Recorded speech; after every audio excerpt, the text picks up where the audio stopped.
Hey, yo, everybody, welcome back to the NDA Podcast, the live art stream for artists by an artist, and that artist is me, Rob Duenas. Had a boba. Just had some again. How y'all doing tonight? If you don't know what this is about, this is the NDA Podcast. This is where I work on things I can't share right now. I can't share them because they're under NDA.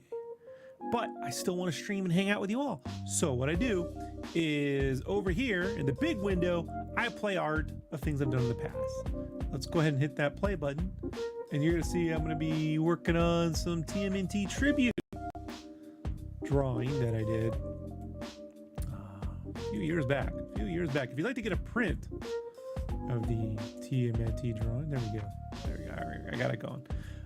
These are already up in my store, shopsketchcraft.com. You can always go there, buy a print. Get one in before the holiday, because I gotta tell you, I shut the store down right at Thanksgiving weekend. Like, I don't even do Black Friday. Like, I'm out. I don't do nothing during the holidays because they gouge shipping at the UPS. So there's just no point. But there's not the post office. Anyway, so over here, I'm going to be playing the Turtles Tribute. Behind me, I'm going to play some Turtles Tribute games, Shredder's Revenge, because it's a freaking awesome game. Cool. I had nothing to do with this Shredder's thing, but I love it. So, there you go. And then I put the word out for Uncle Jerk to come by and say hi. So if Uncle Jerk drops in, that's great. If he doesn't, then he doesn't. Feel free to hang out in the comments. Send me your nerd news. If you want to talk about nerd news, you can always do some nerd news. I am right at the tail end of a big project, and I'm going to get to it. There we go. It's going. It's all going, folks. Hey, what's up, Mike? Good finger up in the house. What's up, buddy? Been a while. Mike likes to come hang out with me every time Nintendo launches a new system. So the last time he showed up was when Switch launched. I think right around Switch 2, we're going to see him again.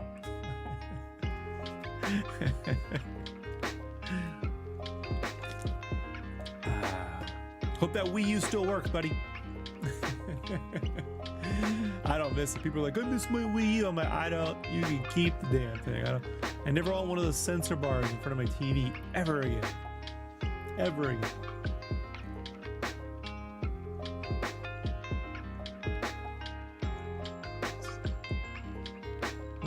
What was I doing? Oh, yeah.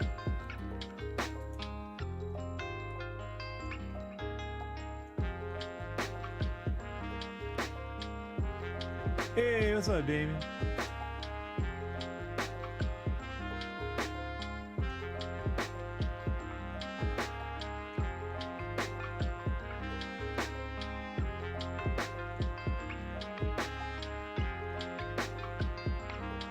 You're gonna see me draw some very technical stuff.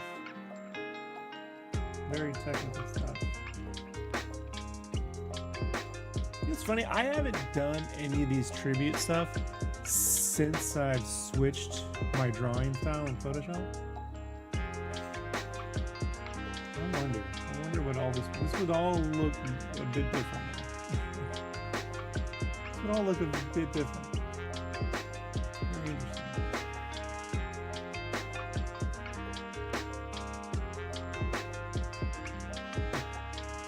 Think about that sometime. Think about this. I'm in no hurry to do it. I got enough to do.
that's so kind of you, man.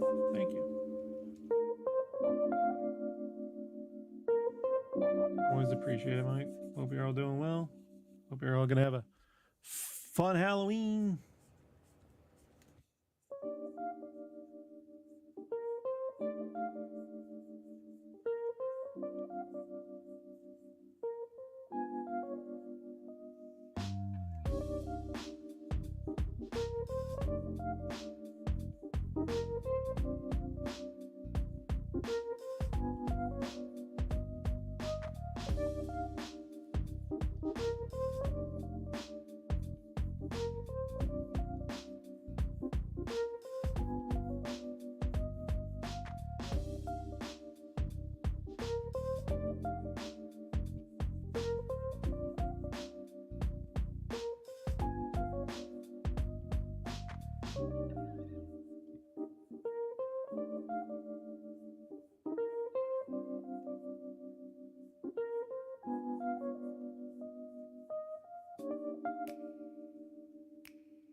Hey, what's up, Will?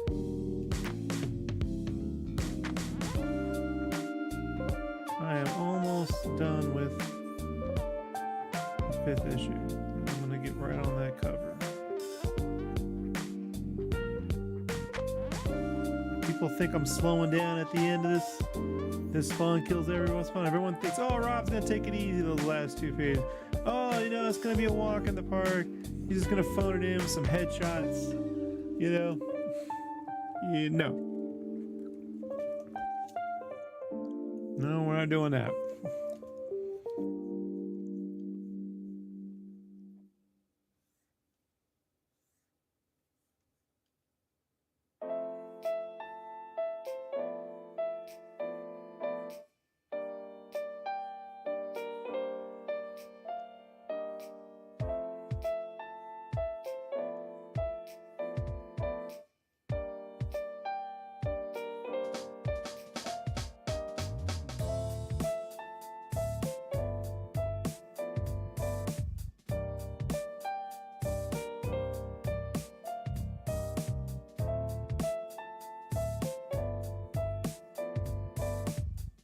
And I've done extensive color guides.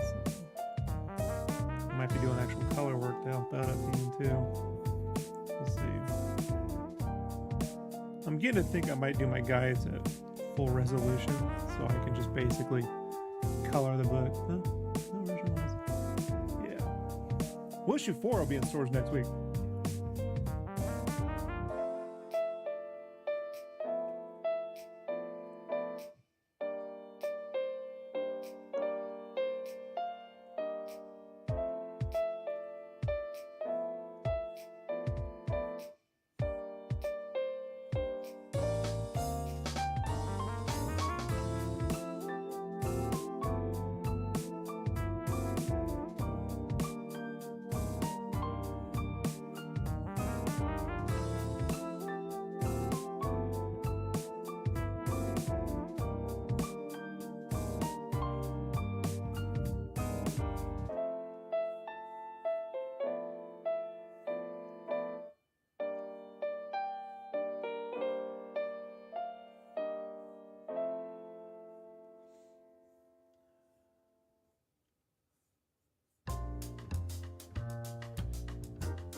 I'm just blocking in a big construction piece right now by hand, like See, guys, I mean, when I said I drew every logo 100 times, I really meant it.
Just one more. I know.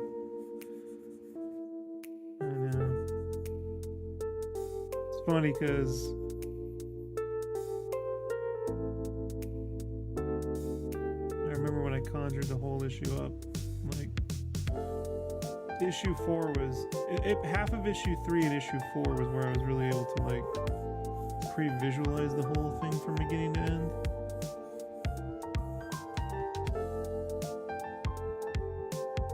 I knew exactly how I wanted to draw everything. I knew this time of day, the weather, the sequences. Like,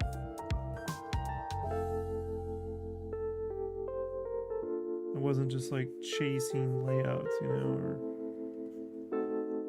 that's not where I want to be. I like to see the story in my head playing before it's, you know, I don't like going, oh man, I gotta triple check the script and make sure I got, there's this, and that, and I drew the panel. Like, that's not where I like to be. I like to be like, it's all moving, it's a movie, it's in my head, it's timed, I'm capturing the moments. I know the time of day, the color's gonna go here, the color's gonna go there, this beat's gonna go here, this is gonna be big, that's gonna be, you know, all day. That's where I like to be. I don't like in the, I'm drawing the thumbnail and I'm getting this panel done because I gotta move on. That's not where I like to be.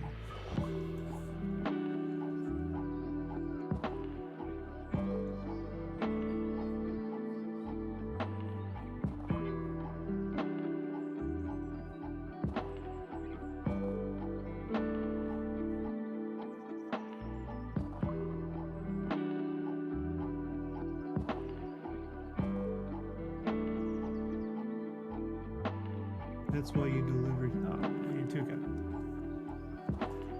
I can't wait to share color guys with you. I want you guys to see, because I'm going to be honest, I love my colors. I know he's getting tired because it's a lot of work, you know. And I do so much. I don't know. I think with the last couple pages, I might, because there's such a he's got a little catching up to do. I might try just doing my roughies. I've been doing my roughies at like 800 by 1100 pixels, you know, like low res. But I'm gonna try on the last 2 pages, at least definitely one of those pages, doing them at 400 dpi. So I can, because there comes a point where when I don't look at the roughie for like a day or two, and I come back, it looks like a completed comic. A little rough in some spots, but given how most comics look these days, looks pretty good. So I think my colorist is feeling that way too. Maybe you could just take over. I was like, I don't know, man. I don't render shapes like him. I do more cell shade or with some airbrushing and paint jobs and stuff. I don't really do like carved shapes. Like he does a lot of painted carved shapes, but I'm gonna be honest, I don't think most people would know the difference, you know?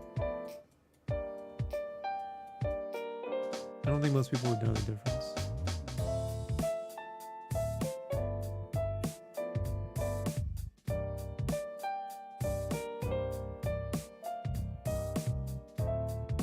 But we'll see. We'll see. There's so much to do. So much to do.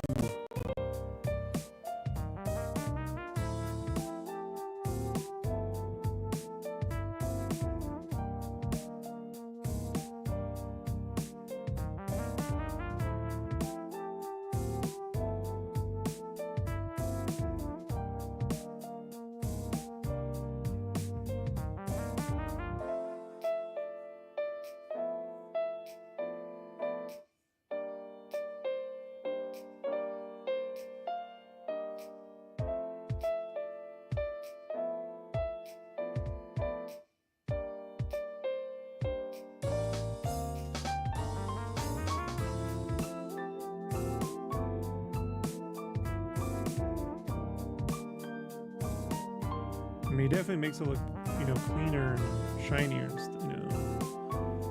But I'm just saying, you know, if it's like a 25% difference, then why drive the guy nuts?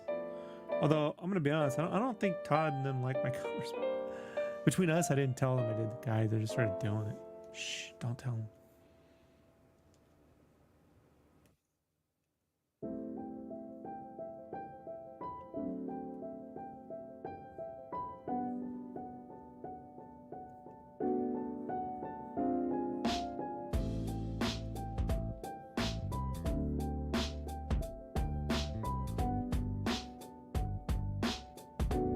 How long did it take you to draw that panel of Gotham in issue 3? It looks like not that long actually.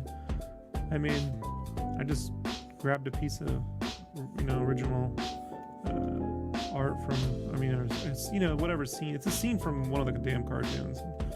I just redrew it in my style, So, but that was the first page I did color guide for, a real basic color guide, because each one of those panels was going to be so different. Like a plant world. The first one's Albania, which I guess is tied into the Scorch somehow.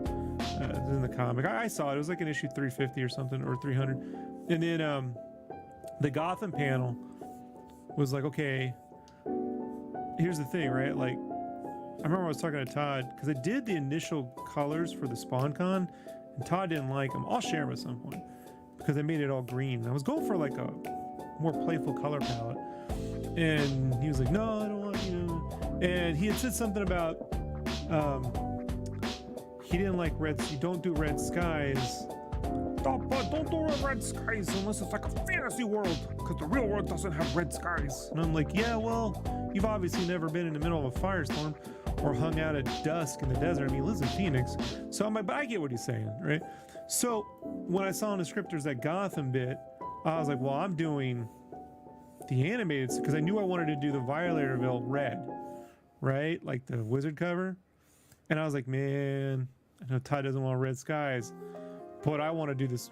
I don't really give a shit. I'm like, I want to do this damn Violatorville. So I need a red sky, right? So I'm like, he's not going to argue with Gotham City, Todd, right? So I knew I was going to do the animated series style, but I redrew. Todd did this giant cape once for Batman,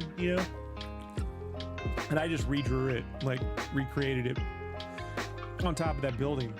So I'm like, if he ever said anything, I'm like, well, it's your Batman on a Gotham City, Like, come on, Gotham City, the Batman animated series all had red skies, dude. Like, what are we doing?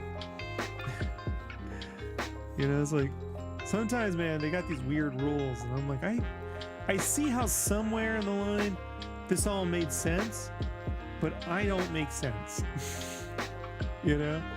So, like, I respect your rules, and I will abide by them until it's time not to.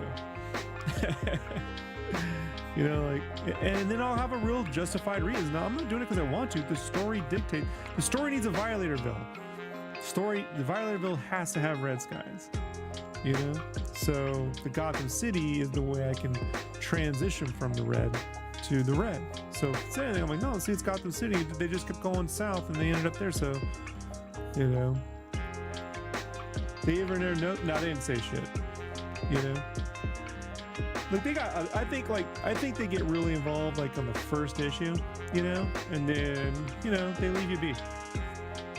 But you just never know. I don't know how involved or uninvolved they're going to be, I don't know. Turns out, not very involved.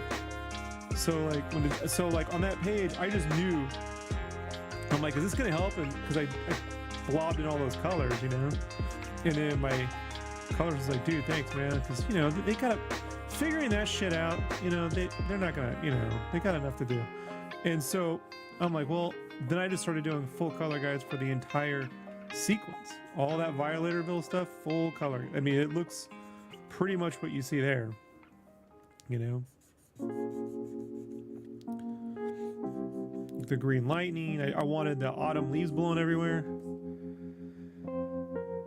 Like I knew that when I first got the gig. I was like, it was a year ago, and autumn had just started, and I'm like, I know one thing. I'm gonna find a way to put a shitload of fall leaves in the book. I thought Chibi fighting spawns with the fall leaves would be awesome. The only thing is I wish I had more room for pumpkins, You know, like they're in there, but I didn't get to make a big deal out of pumpkins. I want to make a much bigger deal out of it. So, you know,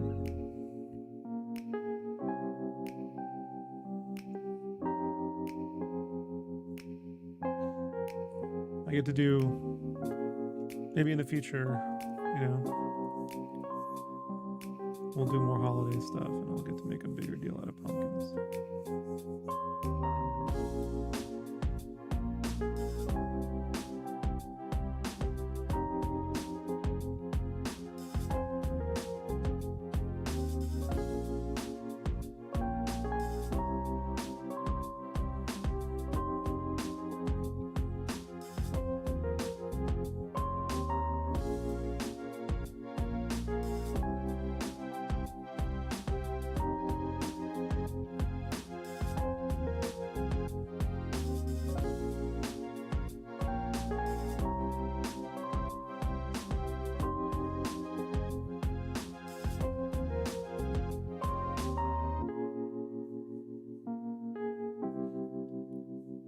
There are things I wish I could have made more of a meal out of, particularly like geography and location for where Chibi lives and the main city.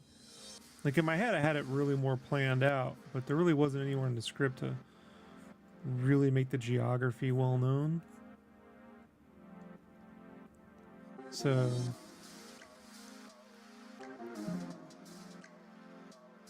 and I'd like to make a bigger deal out of the way the city's built, because I don't want it to be a typical New York or San Diego-like city. I really want it to look something closer to parts of Eastern Europe and Norway and Poland, and that kind of architecture.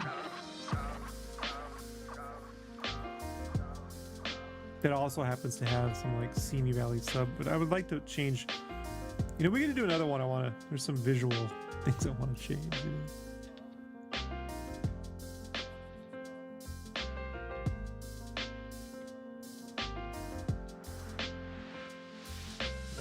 You just never know how like involved they're gonna get. You know. Thought I told you not to do that, bud. Oh, bud, you did it. I'm gonna freaking kill you. You never know. It's gonna be quick. I'm gonna put my fucking hands around his neck and just fucking choke him out. You just never know, dude. You know? I don't know. You know? No, they've been all good, dude. You know? I really wish everything was done by now, but like I said, there were some issues beyond my control. But I tried to speed it. It was only so fast. Right now, even at 90 hours a week, dude, like everything I'm drawing and with the color guides and everything, it's like it's still not fast enough, you know? It's like just right around there. You know, I don't know if it's spot on, dude.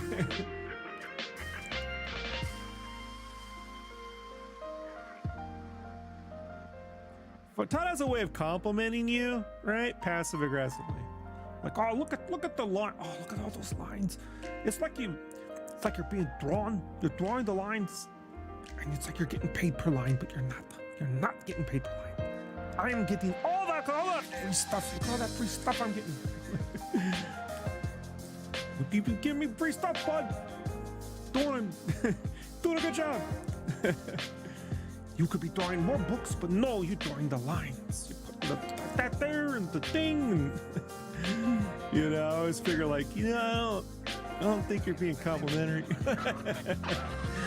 Yeah, I think. I don't know about that one.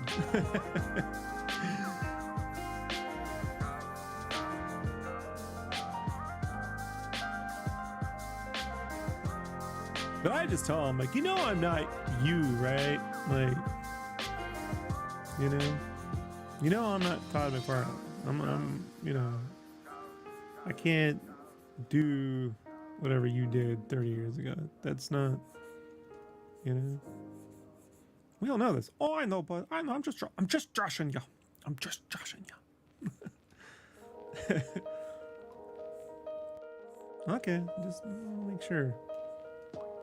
So who reached out to Todd? Todd originally was just Spa Kills Everyone Part 3. you know.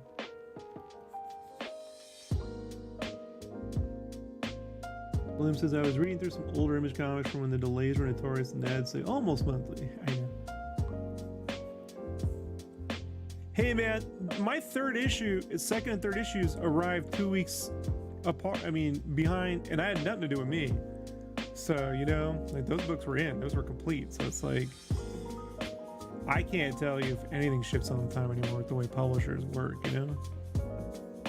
You know, and the shipping, I mean, God knows, you know, this country, we've all seen the delays in shipping since DeJoy took over, you know? So, but no, Todd hit me up to do a third one, and then he put me in touch with, you know, Thomas Healy, the editor-in-chief, you know? And then we had a meeting right away, and Todd just wanted to, you know, be like, what do you want to draw, bud? What do you want to draw? You know, and so I told him I wanted to draw all of his characters. Like, I'm a huge Spawn fan, I want to draw all of his characters. So he conjured up the idea Spawn kills every Spawn. The name came from Todd. And he gave me an initial, like, okay, well, first he said he would give me something, and then he didn't. And then there was like 3 months of nothing, but I didn't wait around, so I just kept doing concept art. You know, like I just kept doing concept art and figuring out how I was gonna get the inks done and how I was gonna do everything, you know, how I was gonna get it all done. Because even then I was so like, I don't really know if I have a good process for doing a comic,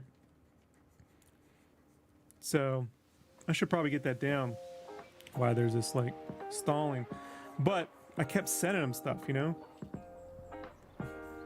Every week I'd send something, you know, whether it was an ink test or a concept or whatever. And then eventually they gave me some pages to draw, and I did that, and then there was more delay. And Todd was supposed to write the whole thing, but he's just so busy, you know. So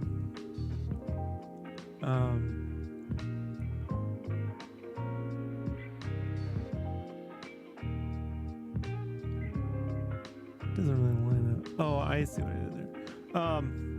So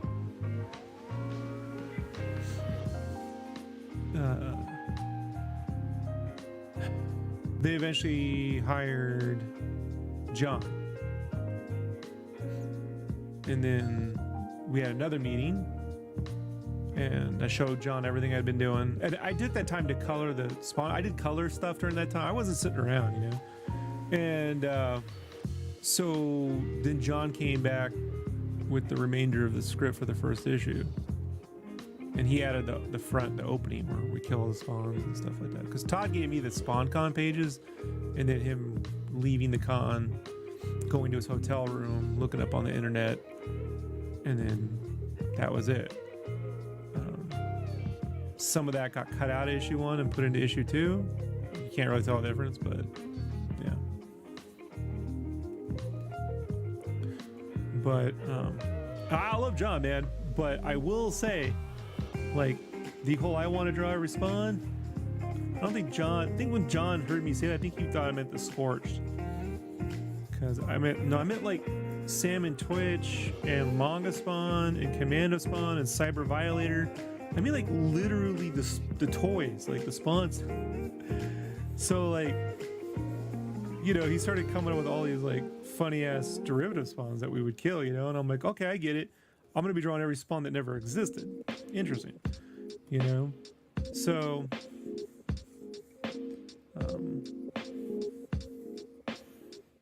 you know, I made it work, but it was a little bit of an adjustment period for me, too. Like, I was like, oh, so I'm gonna be designing derivative spawns every issue, you know, like that.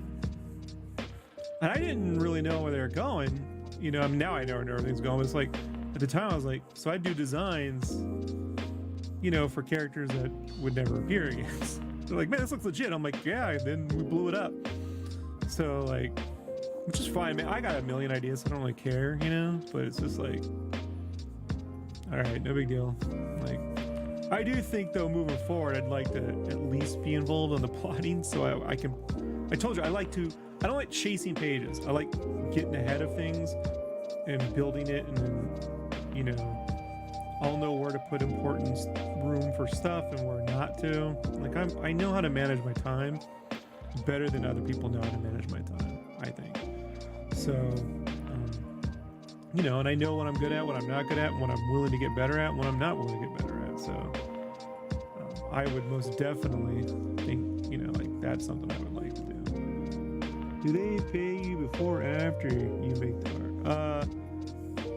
You can invoice as you go. You know, if you want to invoice, if you have stuff done, it's after you get done, but you don't have to wait till the whole issue is done. You can invoice, you know, as you go.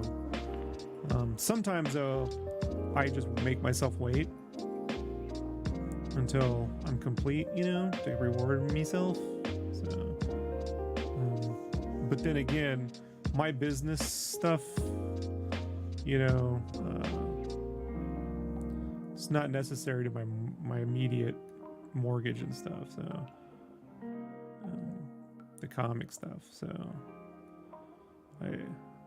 I keep myself busy. I don't like the way that's looking.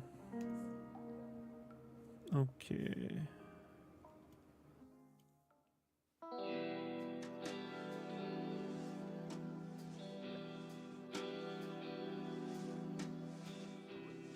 No, they're very good about being fast, and they're great. They're great with it. No complaints there.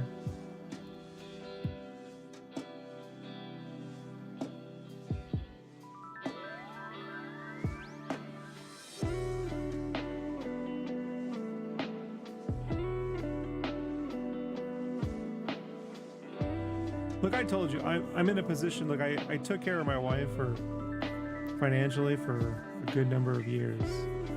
And then her career took off. And then, you know, even when her career took off, I was still making more doing the game stuff. But the game stuff, you know, as you've seen, the game industry's kind of dried up a little bit, you know?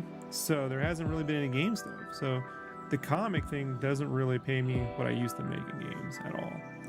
But she can make up the difference right now. So my whole goal is just to make the best stuff I can make, so my name is attached to really great stuff, which is why I refuse to trim corners. Like, I'm not doing this to get a gig at Marvel and DC, you know? I'm doing this to make a really the best fucking Spawn comic I can make, you know? And if I ever feel like, for some reason, things aren't headed down that's when I get frustrated. I get frustrated when I feel like I'm not able to do that. I don't get frustrated when there's a ton of work in front of me. I'm fine with the work. What I'm not fine with is it's not the best thing I could make. The best thing I could make, you know? So every issue has gotten better. You'll see. Every issue gets better, but it's like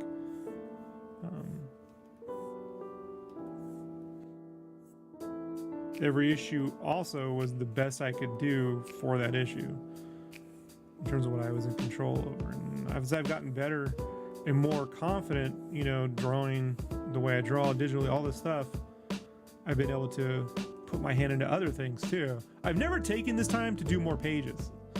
I've taken this time to improve the quality of the pages and then to jump in on color, you know, because I believe I know how to color my art better than anyone else, because I've been coloring my art for 20 plus years, you know. So I love Rob. I consider Rob, our colorist, you know, to be a right hand dude in this, you know. So if he were stranded in Ukraine right now, I'd go get him. At the same time, it's like, he'll tell you, he wasn't even used, this kind of coloring and what we're doing here is not what he's used to doing.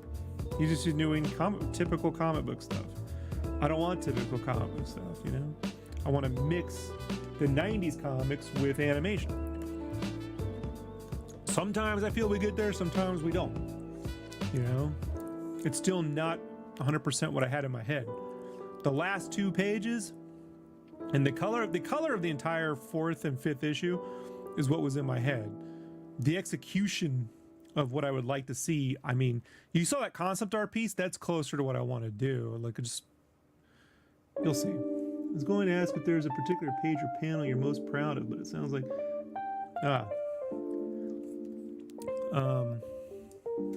every issue has its most proud of moment. The SpawnCon issue, the SpawnCon page,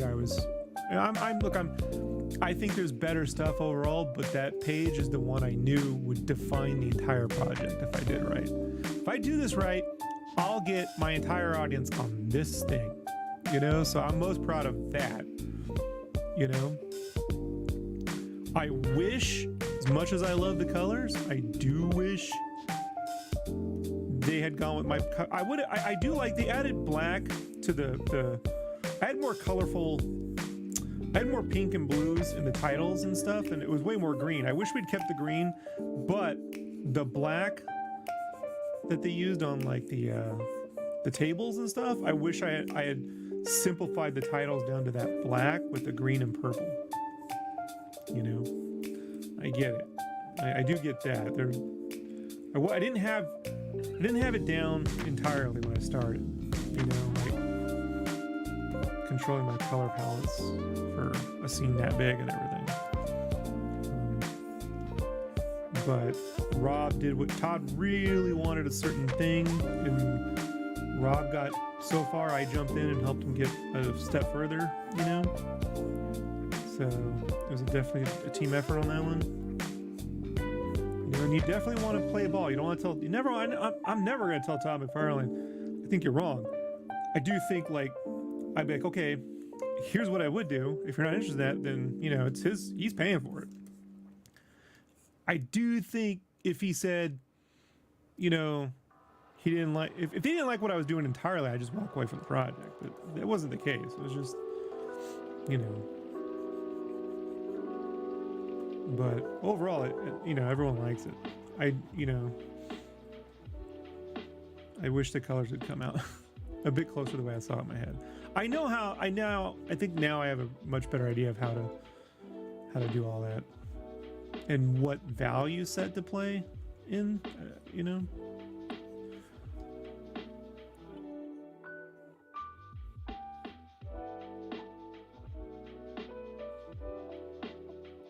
But I'm also extremely proud of Violatorville. I wish that one panel where he like, I had to jump. She was supposed to drive into town on that big wheel and skid onto, you know, into the town in it's one page.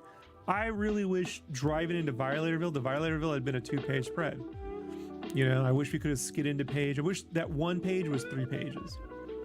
You know, or 4 pages, a double page spread and 2 single pages. You know, 3 to 4 pages. So it's just, you always want more space, you know. But you only get 20 pages, you know what I mean? It's like, you got to make the most of them, man. You know, so.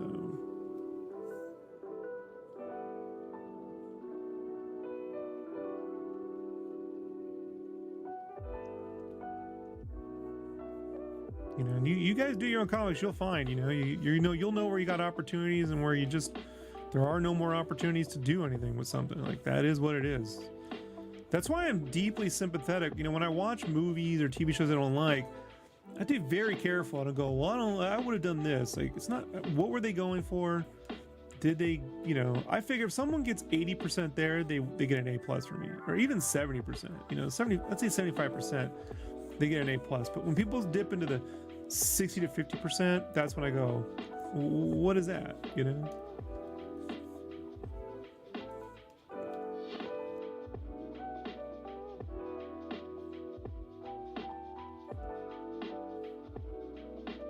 But I could tell you, like, oh, I would do this, I mean, you never really get to, you know, you don't really ever get to sit down and do everything, you know? Like, I mean, if I had my way, I mean, ideally, all 5 issues would be written, we'd go over all of them, you know, I'd be like, oh, I would draw this way, and I think this could be that.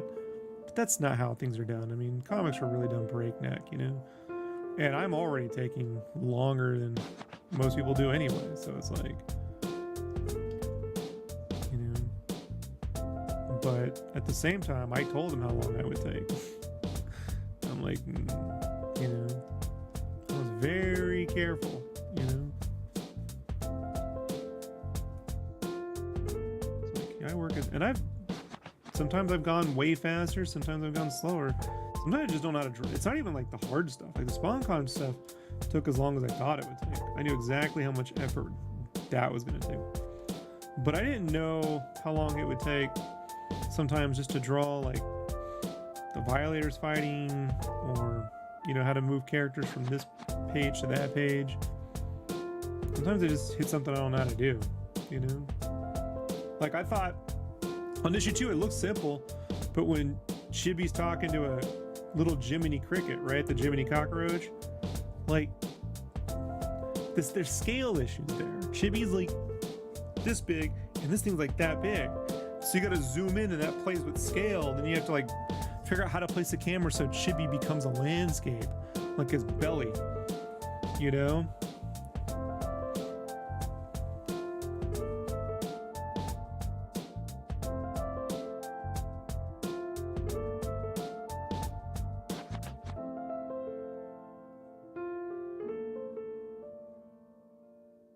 Did anything get cut out?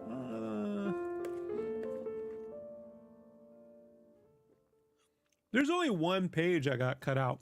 It was half of one page in issue 1.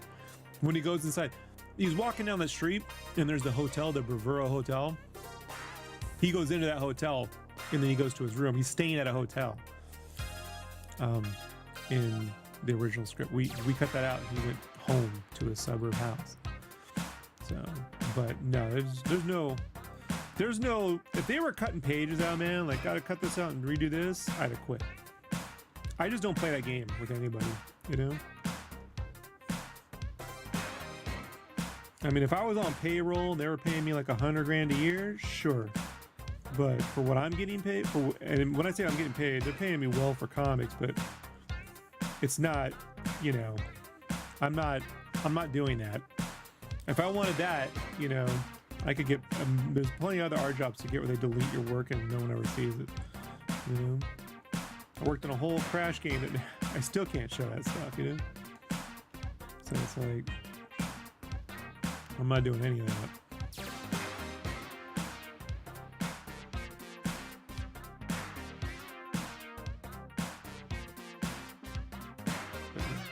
No, they never did. And that was just, I get it. John had a different take. He wanted him to go home and see his mom and stuff. So I get all that. You know? I really thought his mom, I did pitch that his mom would be Wanda and Terry, you know, which did not happen. So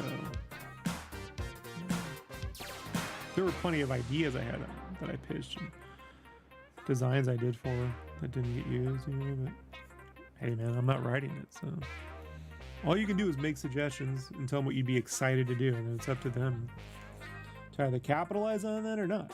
Like, I can't say what I had was a better idea. I was super excited to do this, you know, and then when they pitched something else, I went, okay, you know, I'm not against it, but now I gotta go design all that. So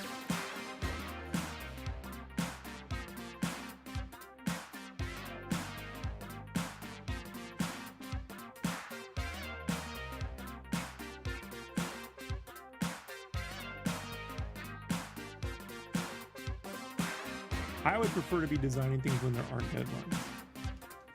You know? So like before we start production, let's have some pre-production time, you know?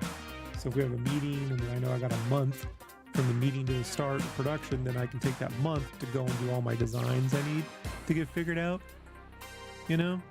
But when I get a script and it's like, there's a new team of spawns, you know what I mean? And then there's a room full of spawns, and then it's like every one of those things has to be designed. And I mean, some of them got designed separately, like Spawn Force got designed separately. Some of them get designed on the page, like the Spawn Force team recruiting scene.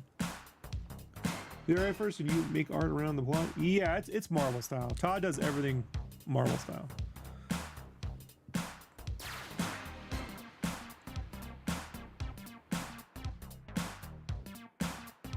Which John apparently told me he wasn't used to doing. He's like, hey, no, my whole career I've managed to dodge that. And I'm like, well, not anymore, bud. I told him, and at some point he was like, they gave him, because they loved it, he liked what he was doing. They gave him the Scorch gig, you know, and or offered it to him. They took, I don't want to say gave it to him, you know, but they offered him that. And he was like, they want me to write like in prose, you know? And we're like, yeah, like narration. That should be in our book, John. He's like, oh yeah, really? I'm like, yeah. Look, man. And I remember just text him, just give us your best Chris Claremont, man. You know? Like,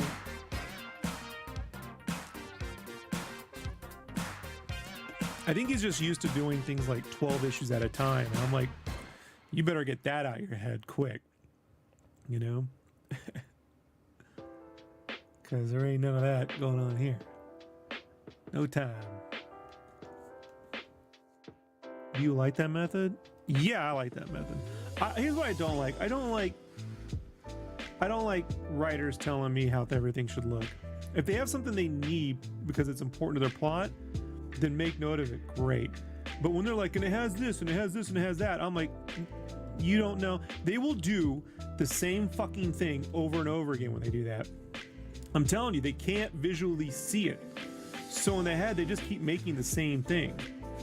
And I'm like, visually, I'm tracking all the visual stuff, so I'm not repeating, you know, and immediately I'll be like, you're repeating, man. That's why I will not work over at those places. I'm not dealing with that, you know. There's a few people I'd be willing to put up with that with, you know, and you know, very few people. But for the most part, I won't. I'll just write my own scripts and do my own thing because I just have I've done that. I work with Kevin Grievous, you know, and he's a screenwriter, and I was like, you're repeating yourself, man. I mean, I love Kevin, dude. He's a good dude, but I was like, I can't, you know, like, hey, what about this time of day? What about, oh yeah, that's a good idea. I'm like, they don't, you know, they don't think like that. So you spend all your time reading conversations that I'm like, I don't know if you're gonna have room for that. Well, make room. So that's why all the comments look the same, because they're all just making room for people to write.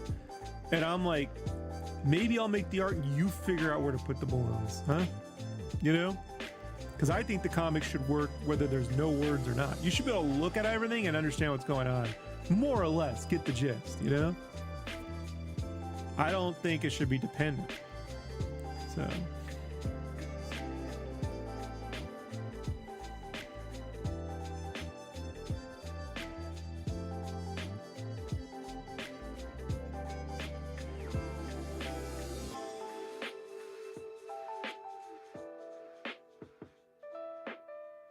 But I know I get some artists just want, you know, just want to know what they're drawing and move on. I'm not that guy, you know. I don't like to just get it and move on.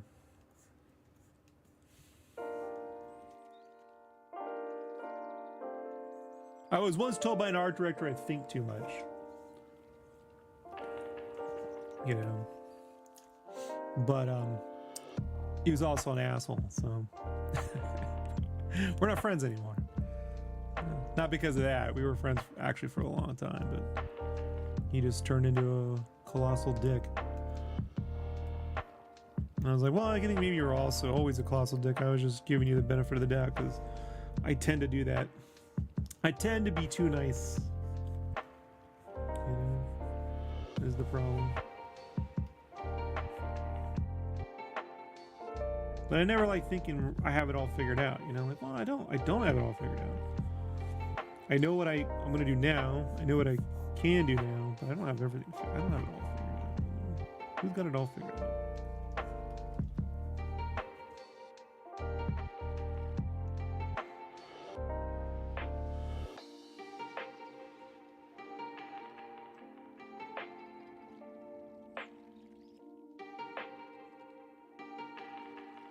But no one's going to sit down and write all that stuff for the SpawnCon, dude.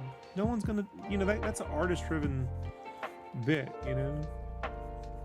The red sky with the green lightning, you know, teal green lightning, and autumn leaves, and then all the buildings have like a Buffalo, New York feel. the water tower. Like, I really wish I had been able to do more with the water tower. But that's where I'm like, maybe include me on the plot, because I'm pretty good at finding big anchored images and then building around those as set pieces, not just visual cues, you know?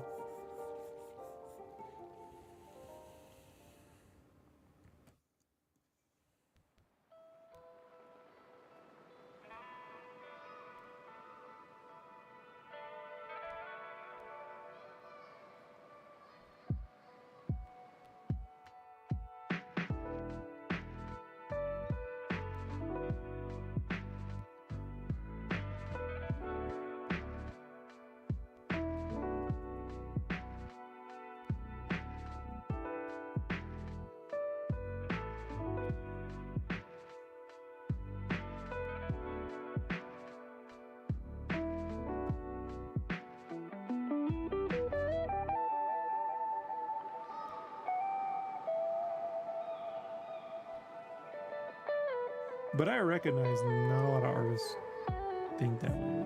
The comic artists are not really doing that. A lot of them are just exterior shot, draw, you know, amazing art. I don't know. I'm gonna be honest, I don't think I've ever talked with another artist how they do a comic, so I probably shouldn't say that.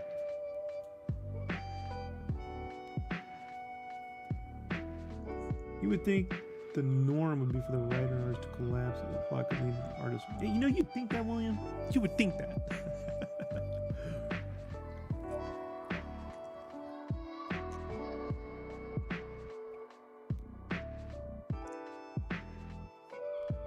You would think that.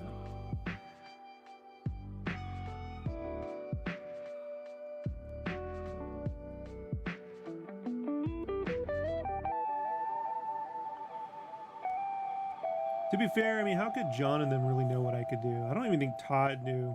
I guarantee you there's no fucking way Todd thought he was ever going to get a book that looked like this from me. You know? He was coming to me for big shapes. Like, you see all those Todd Mods toys? The Bane sketch I did, it didn't look like that, but it was a similar kind of, you know, take. So clearly he's been into like doing big chunky shapes for a while. I thought he figured I would just bring fun shape design to the book. There's no way. And I know, I'm like, this is how people generally underestimate me, you know? Sometimes you go, we didn't ask for all that, Rob. I'm like, well, then you shouldn't have brought me on, because I give you more than what you asked for. I go where the project leads, man. It's never to benefit me. It's never to be like, I'm going to show them what I can do. It's just once I dig my feet into what the project is, the project for me reveals itself to me. You know, it goes, oh, here's what I am, Rob. And you go, oh, damn, that's what it is. I feel it's the same thing. You know what, man? I think I'm still a fan. I'm still a fan. So like anyone else, man, when something you know, when you see something coming out, you get, I think someone's gonna do this, and then you start dreaming about what that could be. You know, I try to put that into the projects I get. Artists forget that. A lot of artists forget to do that. When they get a gig, they just immediately start making the thing. And I'm like, you should be thinking about this in the way that you would if you had heard about it when you were 15.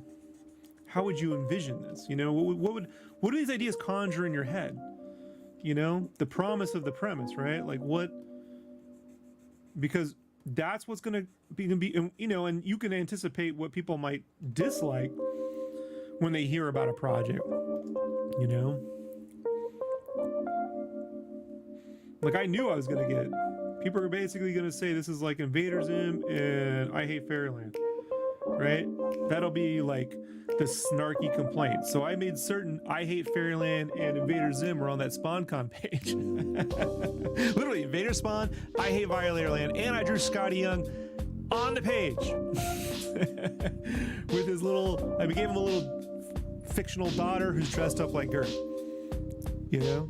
Just so we can all get past that comment, you know? There, it's right. No, there's Invader Spawn. I put him. That's it right there. This isn't him. That's right there.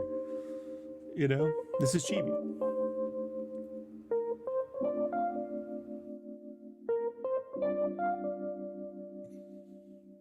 Even though he doesn't really look like a chibi at all, which I love. I don't know if they love that.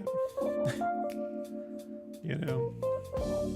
But I thought it'd be funny that he's not a chibi at all. Chibis are fat and chubby and cherub-like and angelic eyes, and this guy's more like Ren and Stimpy meets Invader Zim, you know? I think it because it reminds me of hope nobody's like, no, man, I told him I was going to do something like that from the beginning. It's like, I just told him, I said, look, I saw the I Hate Everyone books, you know, and, or Spawn Kills Everyone books, and they're fine, but I remember looking at it going, this needs more Zim and less, you know, Marvel babies. Now, you know, asking anyone to write like Invader Zim is a task. I don't think, you know, John doesn't really write that way. He has his own sense of humor. So, you know, I do think had we been able to get an Invader Zim writer, you know, we'd probably see something that had more of that, but I think John's sense of humor, I think, really hits its like stride on issue 4. It took him a while, I think. It's fine. It reads fine, but I remember there's some on 4 where I was like, this is dope, dude.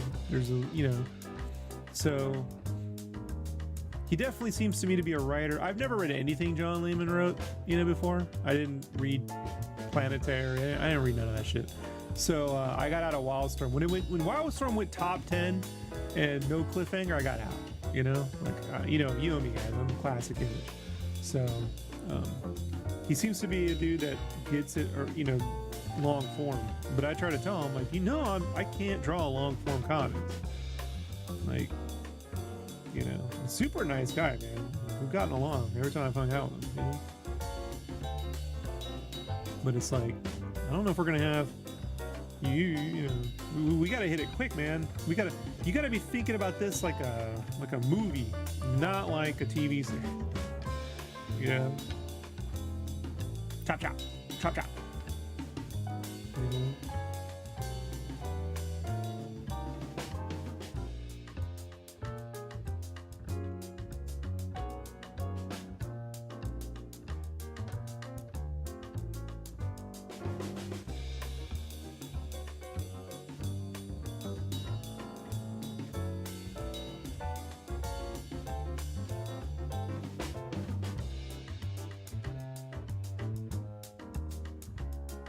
But I mean, one thing I definitely am thankful for John for, man, is he took over the lettering. You know, like he likes to do his own lettering, and you know, he has a real fun, playful way of lettering. When I letter, I do a lot of similar stuff. So,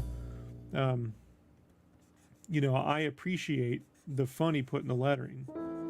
You know, because I guarantee you, had they done it in-house with all the other books, it would be very straightforward, you know? So John seems to really have fun doing the lettering, you know? I think that's like it's like an artistic outlet for him, I think, you know? So, I appreciate that. And I appreciate, like, I asked him, I mean, in the beginning, I was really nervous. I'm like, hey, man, I don't think I'm leaving enough room. Maybe I need more script. And, you know, if I could just see the kind of words, I had no idea what he was going to do. And he just kept saying, just do whatever and I'll make it fit. And I'm like, well, could you tell Todd that? Because Todd keeps telling me I got to leave room for words, you know? So then I eventually had to tell my editor, I'm like, hey, I'm just, you know, I hear what Todd's saying, but if John says he's good, then, and then, you know, they were like, yeah, don't worry about it, dude. He's just being helpful, you know? I think Todd's like a coach, man. He just tries to be helpful, you know? Sometimes you really like something, sometimes, you know, he doesn't, but he's never been like, go do it over, bud. You know, never heard that one from him. There was one thing he didn't like, and that was on issue 1, when Chibi destroys his room. I made him look really maniacal. I had this idea that maybe when spawns go bad, they turn into violators. Like, that's how they're made, you know? And so there could be like an evil streak. So I had this thing where he's almost looking like a violator when he spins the hockey stick around. And Todd was like, he always needs to look cute. You know, don't just learn moving forward. So that's when I was like, all right, so if I'm gonna have him do that, it should just be more Nickelodeon, and don't think about that too much, you know. but that was about it. I think that, and he thinks I did get notes on my cover detail. That the covers are too detailed. He might have a point, you know, but I'm not gonna do that now. So I told you I need to go back. If we're gonna do more, I know there would be some downtime, and I'm gonna just really develop a good cover process, you know, with using. There's a way to do shape composition, like compositional layouts using shapes, that you draw your characters into those shape layouts, you know. So it's like I gotta go back and brush up on some of that, because a lot of my cover stuff has really been around like gimmicks and, you know, and color hooks. So I need to think about that in a different way, I think. Some people have, I think it's the Instagram people like to comment, Damien, about the zoom. It goes, just zoom. It's just zoom. It's just zoom. I'm like, all right, I get it, guys, but put this dude next to it. Ask people to say who this is, and no one's gonna know. You show them Invader Zim, they're gonna say it's Invader Zim. It doesn't look like Zim, you know. I think he's a big-headed character with sharp teeth. Zim doesn't even have sharp teeth. He has zipper teeth. So, you know, like, I know you think that, but I'm invoking, but I'm not lifting. You know?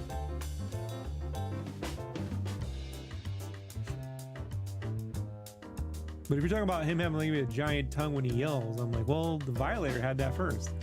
And Violator predates Invaders.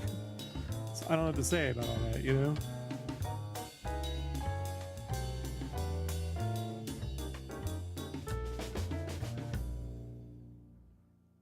But I'm never gonna do them. I just laugh at it. I'm like, all right, whatever.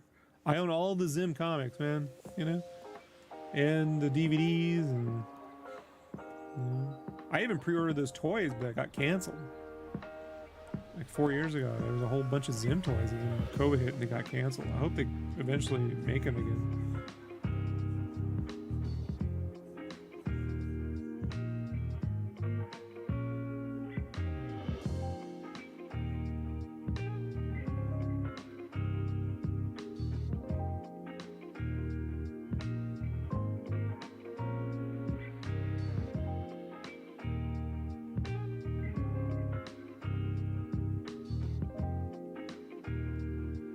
No, he doesn't. It's just the stuff. Yeah. It's, which is, you know what's funny is I haven't looked at one piece of Yonan Vasquez reference of this entire process. I just get the vibe. You know, I've only done one Invader Zim pinup ever, and it was like 10 or 12 years ago. And it was just an excuse to draw this crazy gun with a demon head on it, because I was doing a book called Invader Zim. I was doing a book called Death Jr., which is another green skulled little kid, and I gave him these guns with demon heads built into them, which I came up with as a nod to the Violator having that head stuck on his hand, you know. So when I got to Death Jr., I was like, oh, I want to do like guns where demon heads are stuck. We'll call it Hell Attack. And that book never came out because the company went under. And so I did this Invader Zim commission for someone, and I gave him this giant gun with a demon head on it. Which I'd wanted to put in the series, but there really wasn't any room for it. So maybe in the future.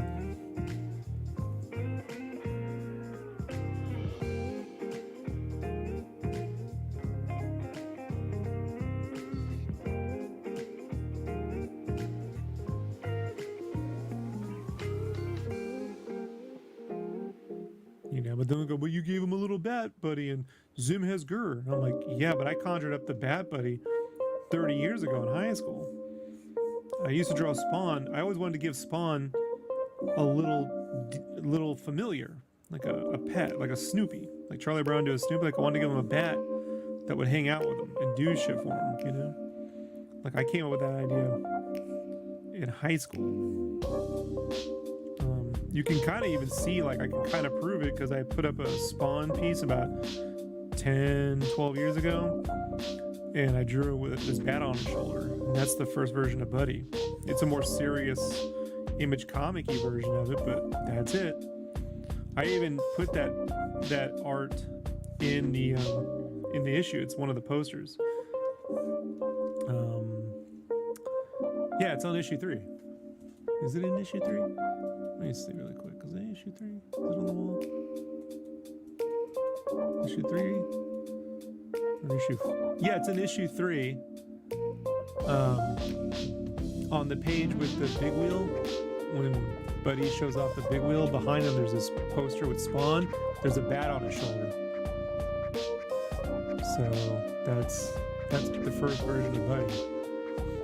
When did I get my first Spawn comic? At San Diego Comic-Con in 1992. I was at Comic-Con, the comic that I did. That's when I found Image Comics. I went there because I wanted to get Bob Kane's signature because I thought Bob Kane created Batman like anybody else would. And when I got there, I discovered Image Comics. I knew Todd McFarlane from Spider-Man, but I didn't know he was doing his own comic or anything. So I got Spawn. I got it there? Yeah, I got it there. I got it there, I got it right after there. I can't remember if I picked it up there or right after. It's been 30 years, yes. Don't be like, Rob, it didn't come out till like a month. It was around that time, but that's where I became aware of it, and I got it as soon as it came out. So it was either at that con or right after that. Do we still have it? Oh yeah, I still have it right here. I have a comic rack, and all my original comics are right here, man. So I can pull it out and show you. This is my actual first issue of Spawn from high school. It won't, hard to come through because of the way the green screen works, but you can see. That's it. That's the actual one. All stuffed up and everything.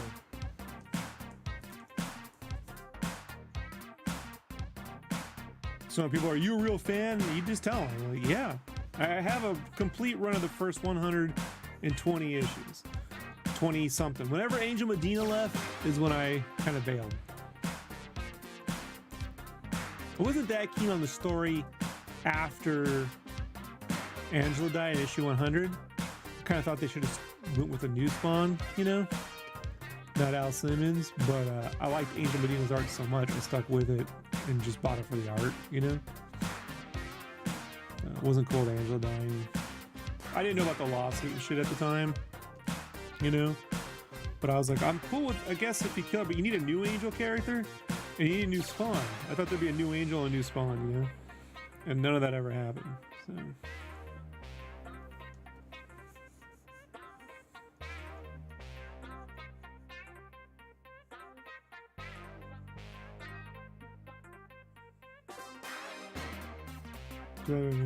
I told you I have the first 120 something issues.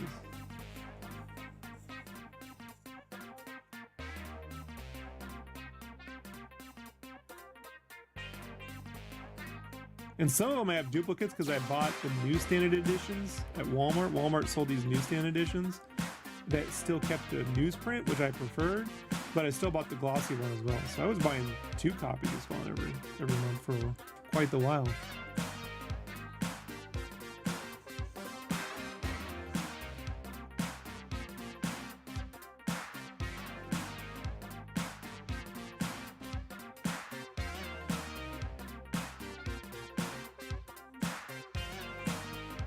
So when Angel Medina left, I didn't really care for the art, and then the Haberlin, who I like as a colorist, but Haberlin took over art eventually. It just, every time I come back to it, Spawn looked more and more realistic, you know? And I just couldn't get into it, you know? So that's like 10 years of getting Spawn. Yeah, it really was. It's 10 straight years. Every month. Even in basic training, I had my comic shop hold the issues, you know, because they knew I was, you know. And then when I went back on Christmas break and picked everything up, and then I had to continue getting my Spawn when I was in Germany at a comic shop called Terminal 1. Terminal 1, yeah. There was like 3 terminal stores. They were all numbered, Terminal 1, 2, and 3.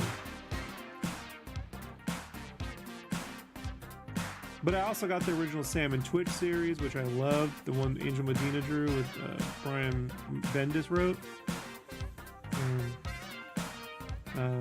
Kiss Psycho Circus. That's how I found Medina's art, was Psycho Circus. I don't even fucking like Kiss, dude. I can't stand their fucking music.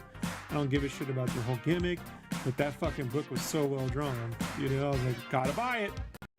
You know?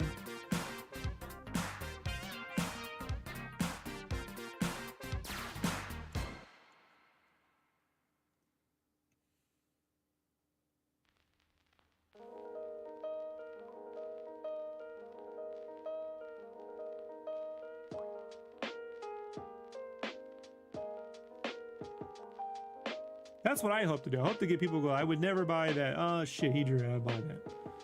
That's kind of what I, you know, that's where I like that they're at. You know, I wouldn't normally get that, but man. Forcing me to buy something here, bud. Like, thank you.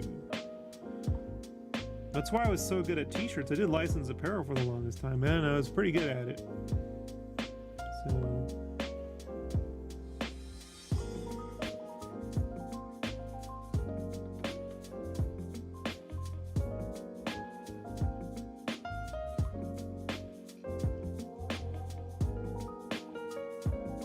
have you seen the art in the new Violators? Yeah, I like that every issue is different. Wayshack, I knew about Wayshack drawing an issue months ago, so I've been super excited for that. And I'm a big fan of Mark Andreyko, the writer. I used to follow something called the Movie Trivia Schmodown, and he was used to be on that. I mean, I even went to their offices once and watched the shit live back in 2017 or 2018, 2018, 2018, or 2019, actually. Yeah. Anyways, so yeah, it's all very cool, man.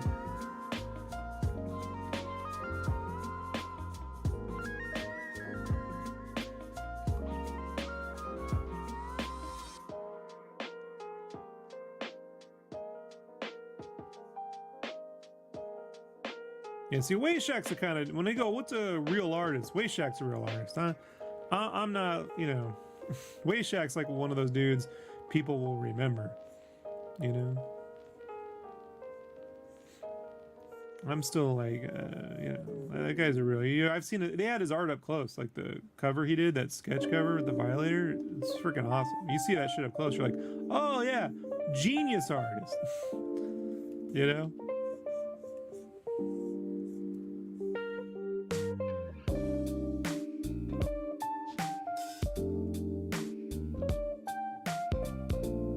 Daniel Warren Johnson, Kim G types just sit down. They just everything you do is just like, damn, so good.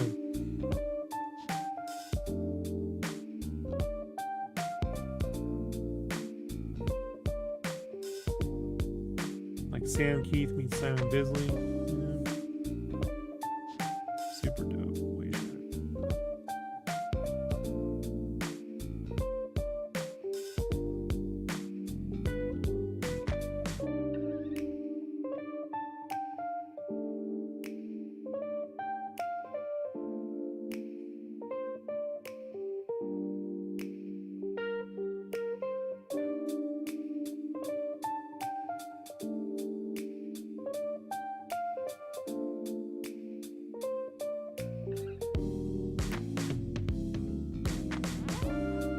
The plan for each should be done by some. Yeah, each one's different. It takes place in different time periods. Is how I understand it. So each one was done by different artists to sort of reflect that.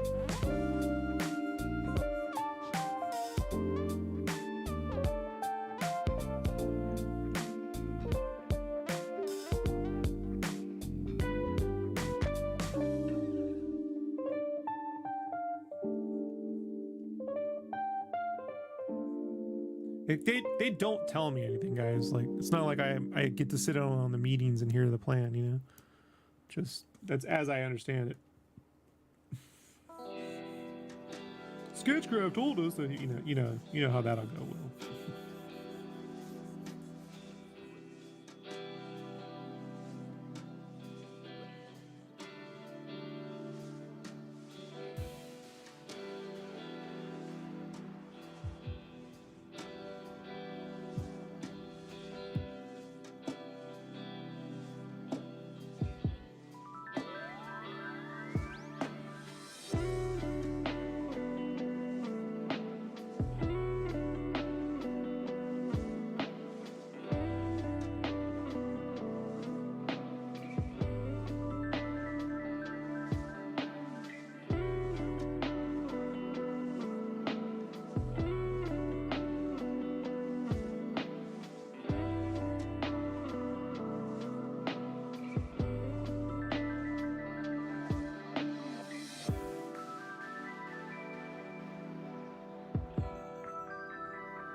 Hey, what's up, Leaf?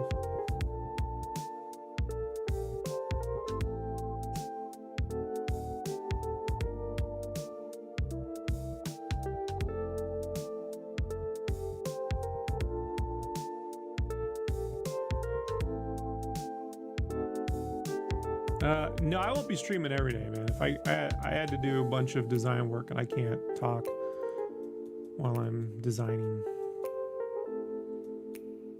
I need speed. Right now I'm in a construction phase, so I'm constructing. See, I don't just draw things straight out. Like I build a grid and then plot it in detail. I draw the way I would 3D model essentially. So it's not the fastest, but you know, it allows me to do really creative perspective and anything else I want to do. So it's kind of tedious and I just need to keep working actively for 7 hours. And this is kind of like the boring phase. So I do have a couple podcasts to listen to, but other than that, it's like, I'm afraid I'd be sitting here not moving at all. So I'm like, time to stream.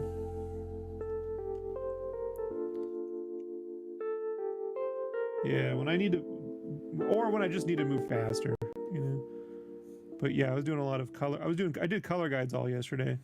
Color guides, and then I didn't understand how to draw the last 2 pages of the comic. There's 2 very complicated shots at the end, which I did have a talk with John about that. Like, hey buddy, moving forward, maybe we don't put some of the most complicated shots the last 2 pages, you know? Or we take out a couple complicated shots in the book and then move them to the end, you know? A lot of complicated shots in issue 5. And you know there's a lot of complicated shots when I send the pencils off and the assistants are like, this is fucking nuts.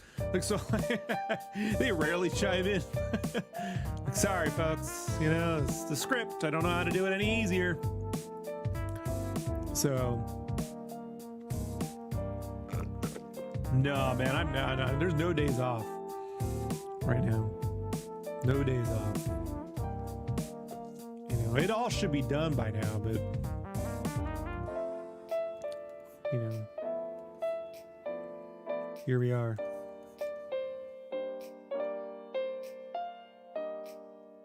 It will get done. I've learned that when things feel like they're taking a little longer at the end, just stick with it. Nothing is ever really do what it's supposed to be doing. 9 times out of 10, I get things done when they're supposed to be done. But when we hit this situation, it's like, okay, now I'd rather be burning my points right at the end than, you know, in the beginning or halfway through, so.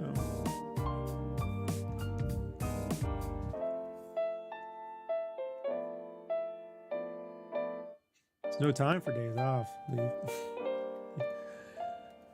Yep, go open up an issue. You'll see why. Wait till you guys see issue 4. You'll see what I mean. There's a lot of details in like Easter eggs in the first 2 issues, but issue 4, the details in the story. You know. You take time. I don't know. I mean, we're almost at the holidays. What's time? I mean, my wife can't do any traveling right now because she had some surgeries and stuff. It's fine. Don't talk about the surgery. It's fine. But she had to take some time off for health related issues earlier this year, so it's not like we can go anywhere. So I actually have a cover for another company plan as soon as I'm done. And then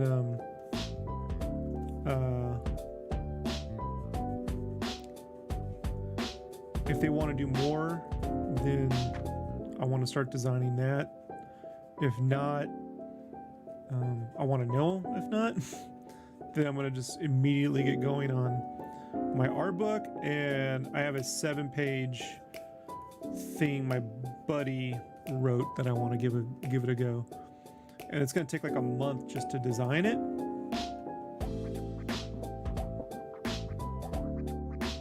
So, but it's already written, and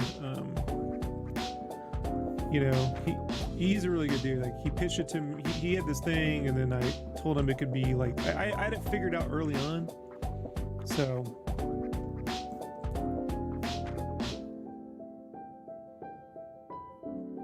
but that'll be fun. That's gonna be really hard. It's gonna be really hard, but I want to see if I can do it. And that'll take me straight through the holidays, and then again, if we're not doing Spawn, then I'll move on my art book in January, and I plan on doing a Kickstarter for that. If I get started in January, I think the Kickstarter will be around April-ish or May, you know?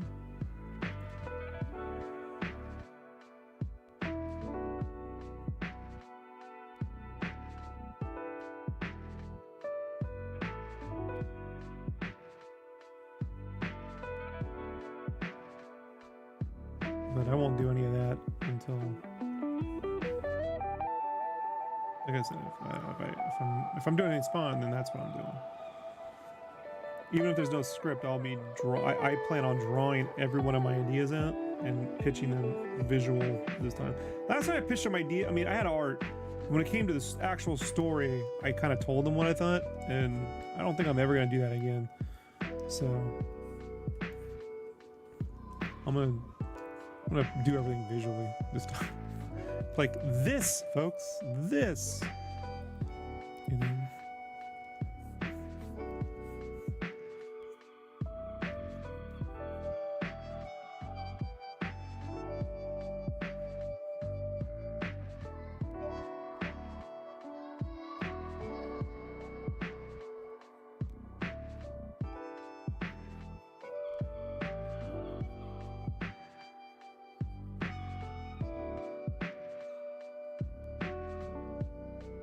No big deal. I enjoy what I'm doing, so I wouldn't worry about it. Is that what you want to be doing with all this? Leaf. I'm drawing what I wanted. You know what I mean? Like, I don't know how to describe it. If I'm not working for people, like, how do I describe this? I'm making my dreams appear on the page, you know? So it's not like working for people, you know?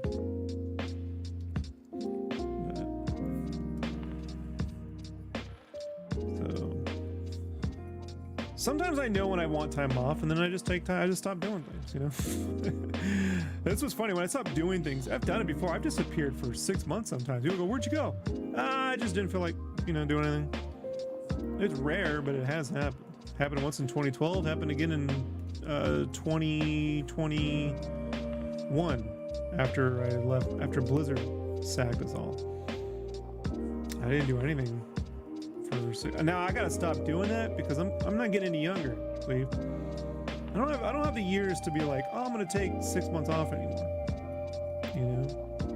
Unless my wife and I are going on some European vacation or something, I'm gonna be making stuff. So, no need to say sorry. I just want to make sure, you know, frame-wise, it's not the same thing. But there's just a certain amount of time it's going to take me to do anything, you know? Because I like, it's like, you know who I relate to the most in this world creatively? Matt Reeves. Matt Reeves, writer, director of The Batman and Apes and, you know, Cloverfield and all that. Like, he has a very methodical way, and he takes time. He takes a lot. He goes, look, I'm slow. He's like, but my method produces a result that he is happy with, and fans generally are happy with. So that's my goal too. You know. Yeah, he did some really great interviews with the Q&A with Jeff Goldsmith. If you go on podcast, type in Q&A, Jeff Goldsmith, Matt Reeves, Reeves. You can listen to him talk. I watched him in person. He did Cloverfield. He did the Batman movie, the most recent one. He did the last two Planet of the Apes films.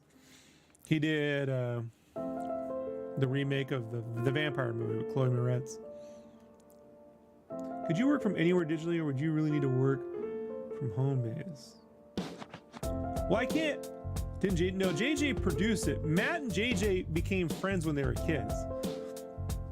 So JJ became friendly with Kathleen Kennedy, and Kathleen Kennedy, a bunch of tapes were found at this Arizona house that Steven Spielberg used to live in when he was a kid, and it's all of Steven Spielberg's like home movies he made. And so she put Matt Reeves, who was featured in a film contest that was on TV when he was a kid, they put those two together. They became friends archiving Steven Spielberg's home movies, like when he made when he was a kid, and he was little Stevie Spielberg. Yeah. And they've been friends ever since, you know? So, and then when it came time to do Cloverfield, you know, he asked Matt to direct it. Matt was like, I don't want to do that, you know? I relate most to Matt Reeves as a creator, you know? Like, I've had to come to just trust my own process. It produces a result. You know, and I don't get burnout. Where I get burnout and frustrated is when I'm not allowed to do what I know I can do. You know, when I get told, don't do that, don't do this, you're taking too blah, blah, blah. When I get told all that shit, that's when I'm frustrated. When I know a project can't be what I see it to be, that's when I'm like, I don't want to do anything. I don't care how simple this shit is. Like, fuck this project.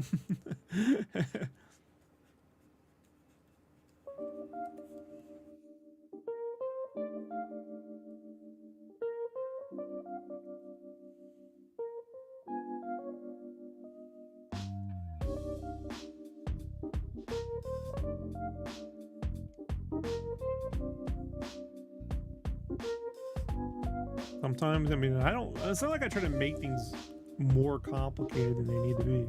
It's not the case. But I do think it takes effort to make something special.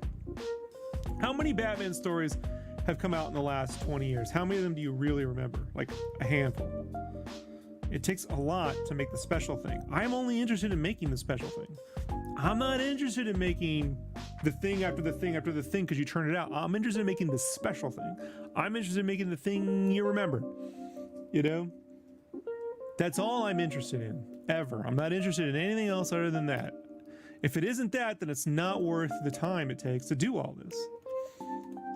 You know, it's not worth the time or effort, in my opinion. That's when I get frustrated. That's when I get angry and storm around, you know?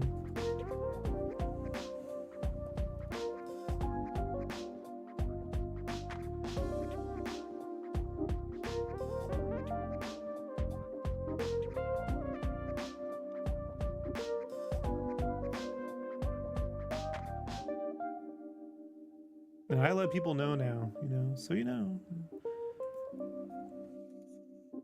Sometimes I'm willing to play ball in terms of like on Crash and Spiral for something that big. Okay, I'll do whatever they want because I don't really know how to do any of this. So I'm playing their game. But for the most part, especially when it comes to comics and this stuff, if I can't do it me own way, then there's no reason to do it at all. You know, believe me, you don't want to see a thing drawn super fast by me. It's not gonna be good. You know, you don't want to see something where I don't put in the effort, because you're gonna look at it and go, it looks like you didn't put in the effort.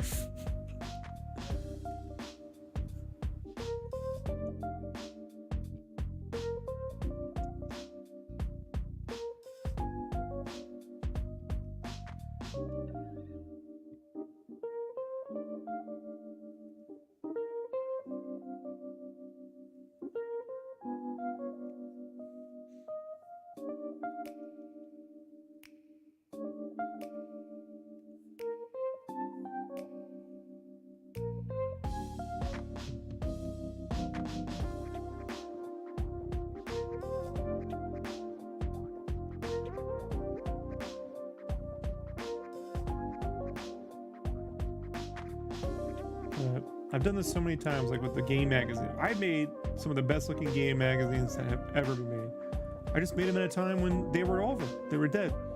Timing is everything. You can make the greatest version of something, but if its timing is off, it doesn't matter, you know?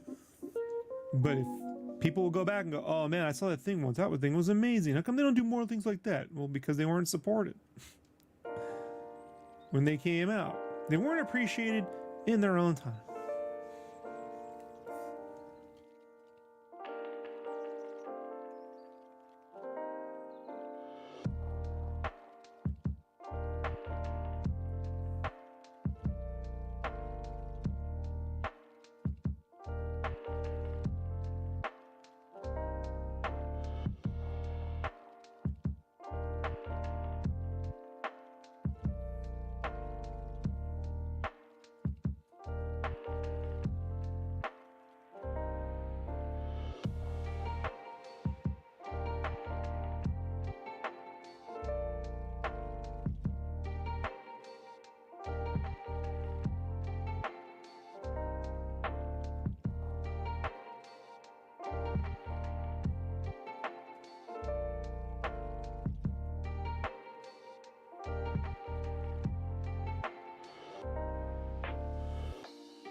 All right, I got to a point.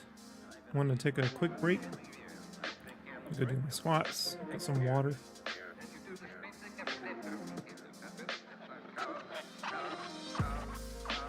Be right back.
Hey, what's up?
There's them turtle pies.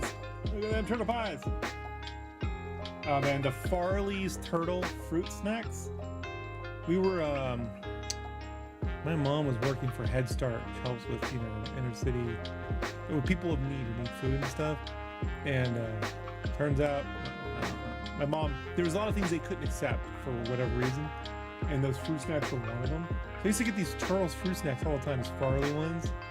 I was so happy. I'm like, man, free Turtles fruit snacks. Oh, this is so great. You eat them? Horrible. Horrible. I can see why they didn't give them to people who needed nutrition. My mom was like, you know what? My kid doesn't need nutrition.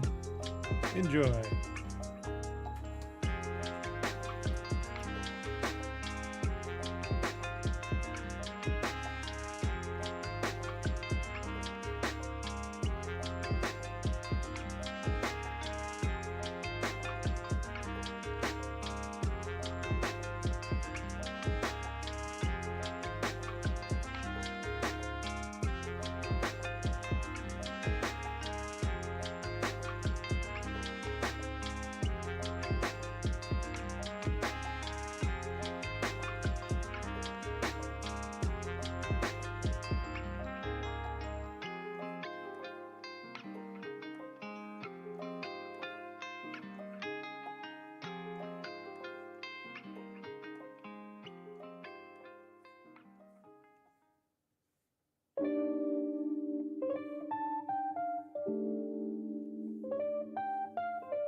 Hey, thanks, Will.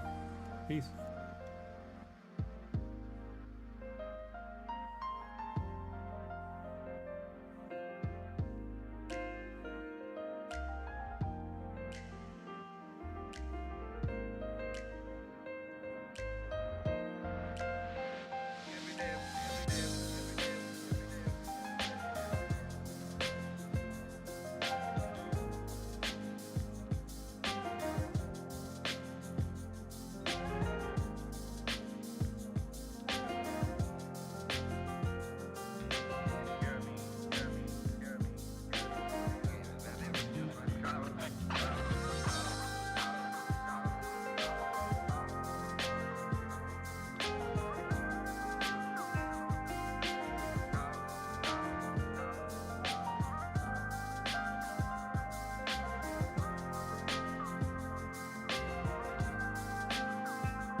Hey, what's up, Jonesy? What up, my dude?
I'm gonna spend several hours just redrawing Ninja Turtle. I mean, no, who's? I gotta be the. When I drew over Ninja Turtle's cheddar mac and cheese box, I gotta be the first person to do that since the person who drew the box, right? Just keep thinking like, I bet you, like, some of this, no, I get it. People were fans, but some of this shit, like, there's no fucking way. Someone was doing, you know what I mean?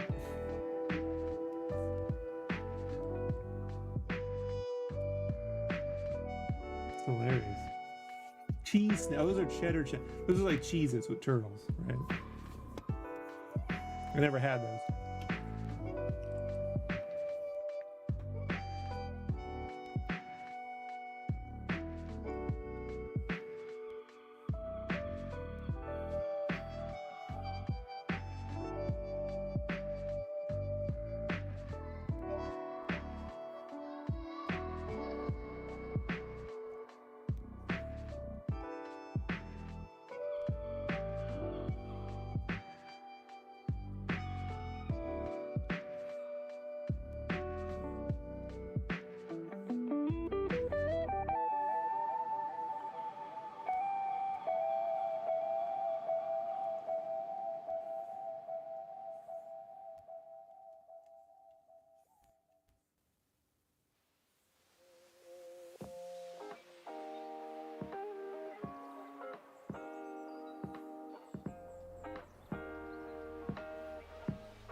All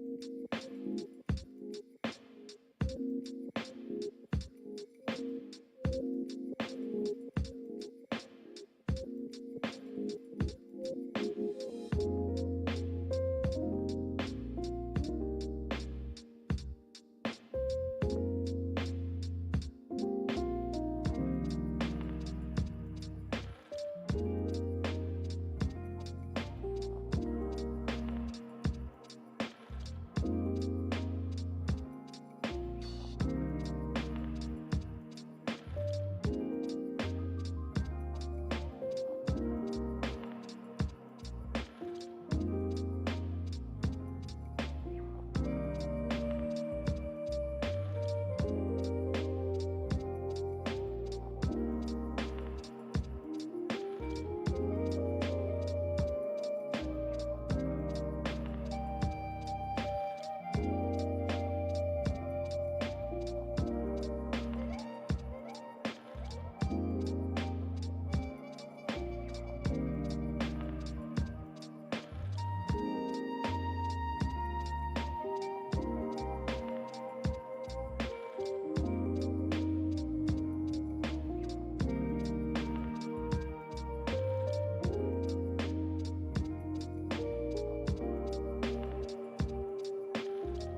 needed a little break from looking at because I don't know what I need to do. Even though I have it all guided out, it's like, I don't know. As soon as I get to the point, I'm like, I don't know. Is that the right thing to do?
Jonesy says, I'm a little invested. Oh, we got nerd news. Jonesy says, I'm a little invested in James Gunn's new Superman movie. Coming out next year. It might be another $1 billion box office movie to do marketing already invested or not. I don't think it'll do $1 billion. But it doesn't need to. The Batman did 750 and love the Batman. So, yeah, I'm excited by anything James Gunn does, dude. I love James Gunn's stuff, dude. You know? So I'm excited. You know? I'll be there opening weekend.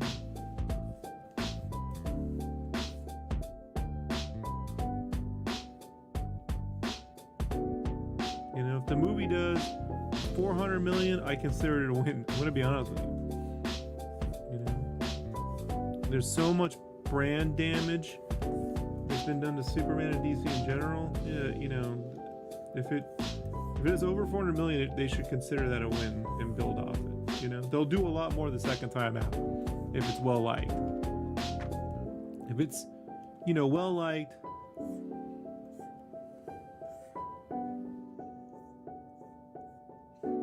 and it's you know, it does over 400 million, they should take that as a win. The days of every movie possibly doing $1 billion are over. Like that happened after COVID. Some will get there, but you gotta build up brand loyalty. The Batman did way better. I figured the Batman would do 350 to 450. I mean, I can never predict, you know. I mean, you were there, Jones. Yeah, I love Avatar too. I didn't think it'd make another $2 billion. Fuck, I know. You know, all I know is if the movie gets strong word of mouth, it's good to go. You know? But, you know. If it doesn't, then there you go.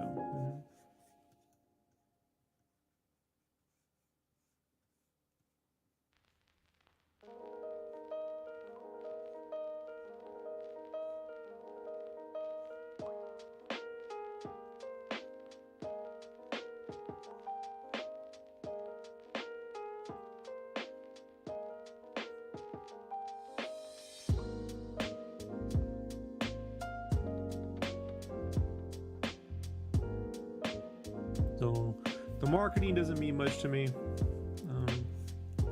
It really is just going to come down to word of mouth when the movie comes out.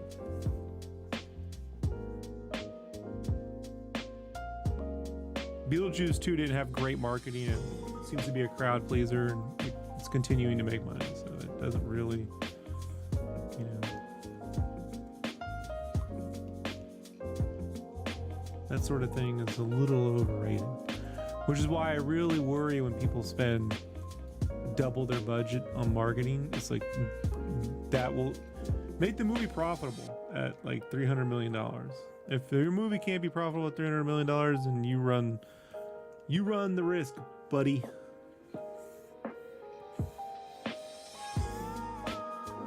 And that's not including, you know, like that's just the box office. I mean, if it does well, merchandise can do well, you know, the whole bit. You know, and that's what you want. You want merchandise. You want merchandise.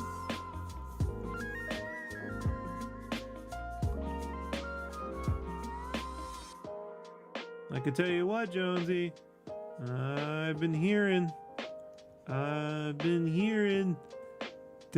the Walmart doesn't really want Star Wars toys. They're not selling. They want to take the spot off the shelf. And that comes direct from my guys in merchandising that still do it. They can't believe it. You know? That's what happens. You know. That's what happens. You stop making really great villains and starships and awesome and you just get into timelines and lore. You get into timelines and lore, you fuck up your toys. I'm telling you.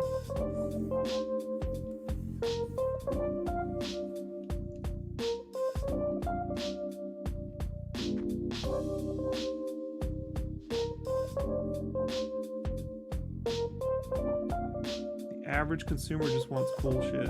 Kids want cool shit. They go, kids don't buy toys. You know what? The adults aren't buying them either. It's not because of YouTube videos. You know me, I'm the first one to rail against that stuff. But the YouTube videos, they can't get people to buy things when they want things to do well. So.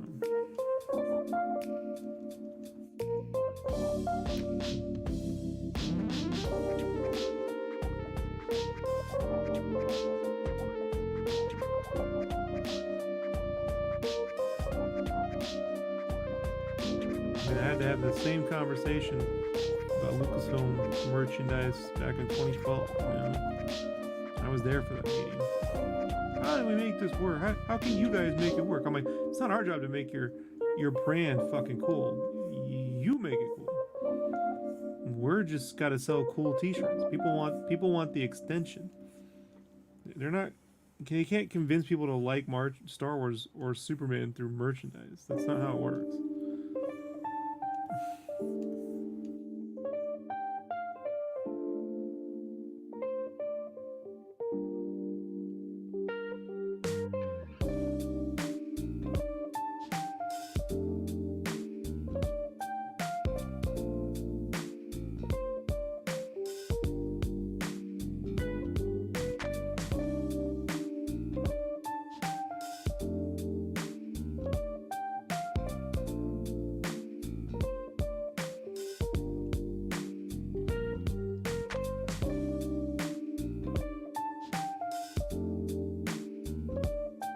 I mean, I think Fantastic Four will have the better score because Giacchino's doing it. I wish Giacchino was doing Superman, you know? But, we'll see.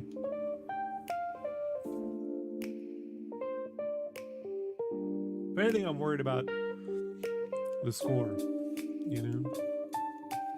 And I think it's interesting. I mean, if you look at all the extras on the extra photos for Superman, you're going to notice they're all wearing 70s style clothes. So I'm very interested to see if this is a stylized universe. You know?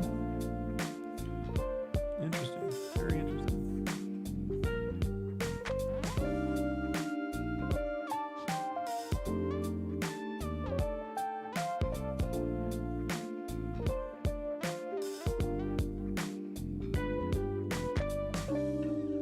Is this based on sales figures of recent years, or what rationale? Not selling things. Yeah, it's just this stuff's not selling, man. And you gotta understand, like, rack space is more important than the merchandise itself, you know, to Walmart.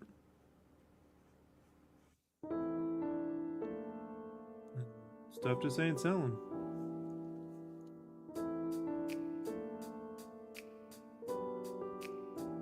Not in boys, not in men's.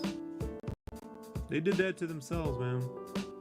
And you know, they can try and go after all the audience. I'm all for extending audiences. I built the Spawn comic to extend its audience beyond just the edgelord guys, right? I'm a little edgelord too sometimes. I get it.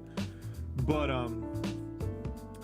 you know, they want to choose their audience, and you know, it's just historically speaking, it's not girls that are gonna buy all the toys, man. You know, it's just not how it's worked. So it's like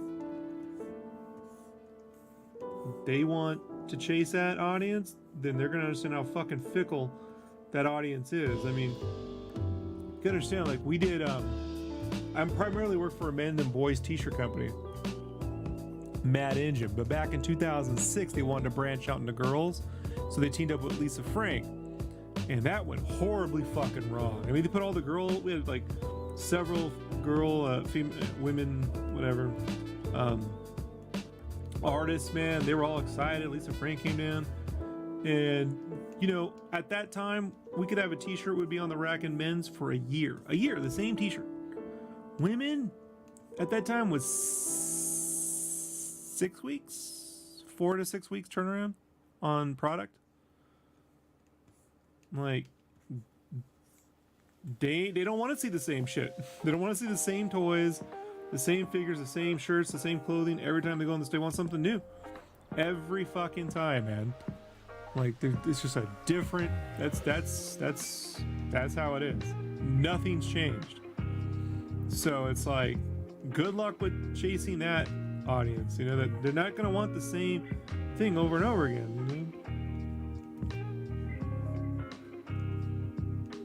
But the characters will recognize Superman won't increase merch sales just because of a new movie release.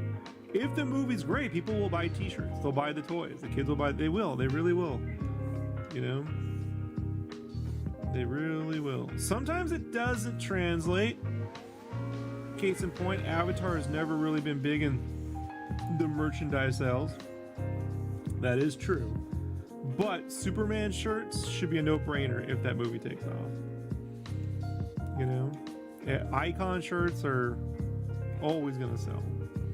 If there's a reason to sell it, you know? But there's a good chance Skibbity toilet shirts might sell.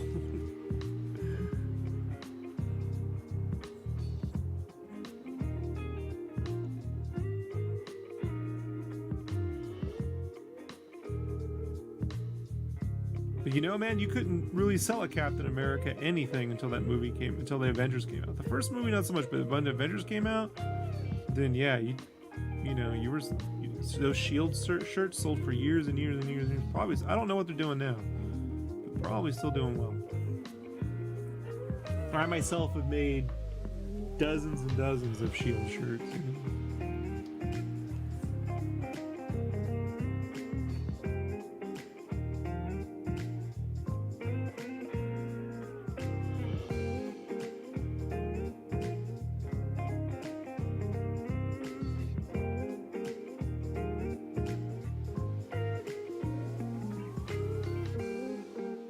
But you know why the Turtles keep getting movies made, animated or not? Because those Turtles toys still sell, man.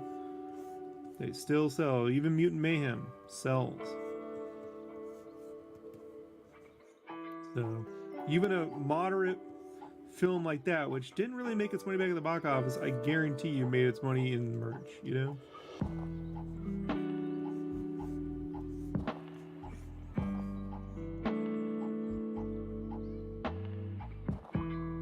People love that little crypto dog, you're gonna see crypto plushies or kawaii, you know, little stuffed fucking whatever, you know. But you gotta understand, like, they were on a giant roll with Baby Yoda, but they fucked it all up. they did it to themselves, man, you know. No ship battles, no new vehicles. No villains with iconic armor, just Salad the fucking Hut, you know, and weird chanting fucking wailing Night Sisters and shit. Like, it's just like, I don't know what you guys are doing, man. You know, I don't know what you're doing.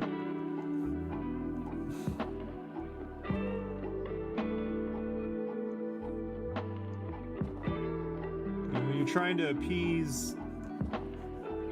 I don't know, man. It's just bad art direction all around.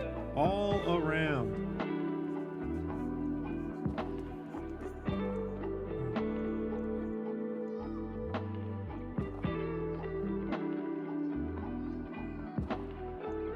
They should have took those fucking visions and made full series out of them and made a big deal and put them on Crunchyroll. The Ronin. They should have done a Ronin movie. They should be a Star Wars animated film like The Ronin. Already, dude, you know, they're so short-sighted.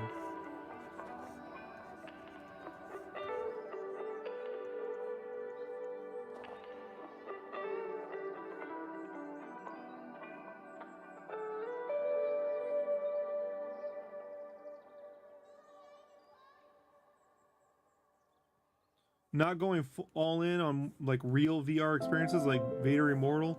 That stupid Galaxy's Edge game sucked.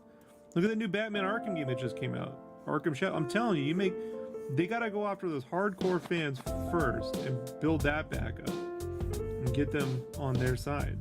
And they can if they just make great cinematic experiences and iconic villains that fucking look awesome and kick ass and the whole bit.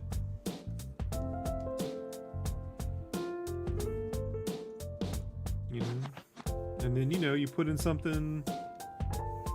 You put in something that has a little heart. You know, a little Rocket Raccoon. You know, little baby Yoda. You do all right. It's not that hard. I mean, it's difficult. Don't get me wrong. Execution is not easy, but it's also like the formulas haven't really changed. They just anytime you try to pick and choose your audience, you know, I mean, you can make something intended, but if it doesn't work, it doesn't work. You know, if this whole comic I'm working on sucks, fails, that's that. You know what I mean? Doesn't matter if I liked it or put in all my effort, made good thing. If it doesn't resonate, doesn't sell, doesn't make their money back and then some, then that's the end of that, you know? That's how it works. Sequel should have been Heir to the Empire. End of story. They should have just recast Han, Luke, and Leia. Yeah. I mean, everyone out here saying you can't recast him. Meanwhile, they're like, I love Ewan McGregor. Well, he was a recast. You know? Just recast him. You know? Sorry, like, just recast him. You know?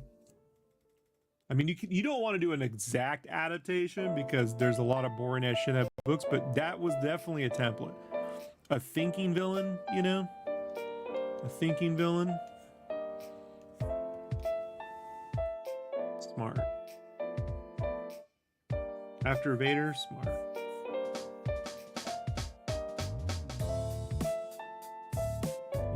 And they could have cloned the Emperor, but just bring him back as a young dude, Matt Smith or somebody. Matt Smith would have, or you know,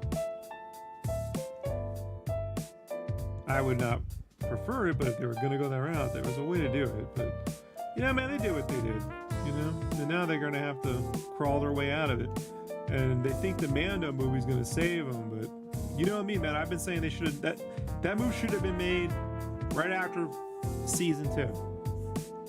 I think the boat may have left on that. But look, if that movie gets good word of mouth, then there you go. But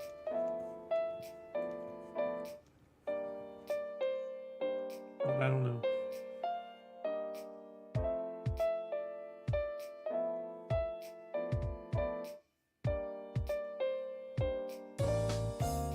But yeah, I am excited.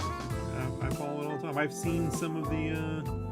I've seen stuff people haven't seen, put it that way. So, I can't say I'm entirely excited for the merchandise I've seen coming out, but that isn't a reflection on James Gunn's anything. That's just Warner's marketing on whole has always been fairly generic compared to what Disney puts together. So, you know, that it is what it is, you know. Most people wouldn't be able to tell the difference. But it's just things like the flying poses, like on marketing materials. Remember Superman Returns? If you look at the Superman Returns like books and posters, the flying poses is just so fucking weird. There's a lot of that kind of shit. And I'm like, you guys gotta stop doing that. You know, you got a guy who can fly, make him look badass when he's posing. I don't understand why it looks so fucking generic. Or oddly posed.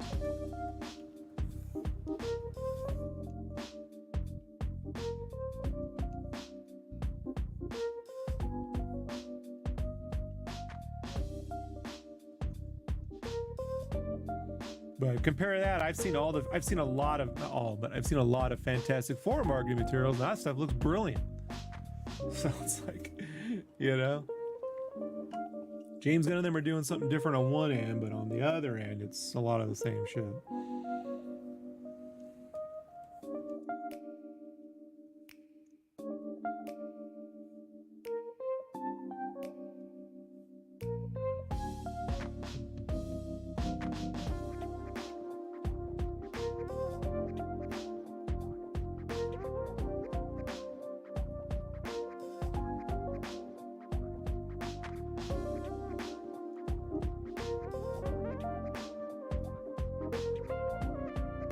I would have recast, and I immediately would have had Luke do away with the Jedi Order shit, Rule of Two, all that stuff, and just, bring on Mara Jade and give him a girlfriend, and the whole bit, dude. Move on. Give real human drama, relationships. Leia having to protect her kids against the Emperor or the Thrawn who wants to use Jedi kids. I mean, you know what I mean? Like,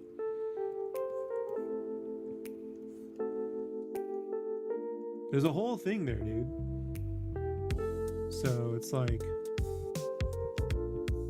they just throw it all away, which is why I tell Jason all those times, if you think those comics and books are canon, you're out your mind. They're not. They will never. I don't care what they're writing now. It won't line up to anything they're doing if they don't want it to. They just won't. And 9 times out of 10, they won't. They won't do it. That's how that studio has always operated, and that's how it will continue to operate. So don't expect anything different. I mean, I said that. I've been saying that for years, Jonesy. Come on, man. Have I been proven wrong? Be honest. You may not like what I had to say, but it's held true. So much so, Jason basically quit the show. I mean, I imagine it'll come back probably when the movie comes out, somewhere around there. Or if he loves Skeleton Crew, maybe he'll want to talk about it, but I don't know. We text all the time, and he's never once been like, man, can't wait to do the show again. So I can do it because I went through all this shit 20 years ago. I know what they're gonna do because nothing's changed. I wish they would do some shit I couldn't predict, but they haven't so far. I mean, I predicted JJ. I mean, you weren't there at the meeting, but I literally said, get the Star Trek guy. Oh man, they did that. It turned out to not be the best pick. So I don't know. You can say you'd like this or that, but until you meet the actual people and you see what they're gonna do, or you hear what their take is, you don't know. You have to find the people that have the take that's gonna inspire you, and then they can see it through. That's ultimately what it comes down to. And James Gunn still does punk rock, dude. Like, he's never lost his trauma roots, so he understands like the humor and horror. He understands, but he's never lost the empathy in horror either. Like those little fucking animals and Guardians 3, man, breaks my fucking heart, right? The whole bit. So, like, only he could get away with it. And then him saving all the animals wasn't corny, and that could have been corny in the way that saving the kids was corny in Love and Thunder. So it's like, he gets it, man, So yeah, I mean, I'll be there opening weekend, maybe even opening morning, to be honest with you. Probably 9, as soon as I get, my wife's going to want to go, so, she'll probably have to wait till after work, but we'll be going. Look, she was there with me when I saw Superman Returns. I was super excited for that. And, and that movie's not that great, but I related to it because I've said before, like, I had lost a relationship, that meant the world to me. I mean, there was someone that I thought I was going to spend the rest of my life with, and I tried so hard to make that happen, and she didn't want what I wanted, and you got letting that go, and joining the army. I went away for 5 years. Went away for like 5 years. Come back, same fucking thing, just with a better person, and it's just like, I'm super happy, but I'm set. Like, none of this went the way I thought, So like, I related to, I mean, it's Stalker, like, that's fucking nuts, but I understood that, so, but it's a pretty depressing fucking movie that does jack shit at the end of the day, and I happen to be friends with someone a professional friend who was professional friends with the VFX supervisor on that film. And this was back in the day, man. Like, I want to say, I heard this story in 2007, so it was like not that far out from when it would come out. And Bryan Singer was non-existent on that film. He was never in the room for all those, like the plane sequence. That was all the VFX supervisor and the crew that put that together, the second unit. So he had very little to do with that. He wasn't interested in it, you know. He was MIA. So it's like that's why that scene feels so much. And the opening sequence with the meteor had nothing to do with Bryan Singer. So it's just like, yeah.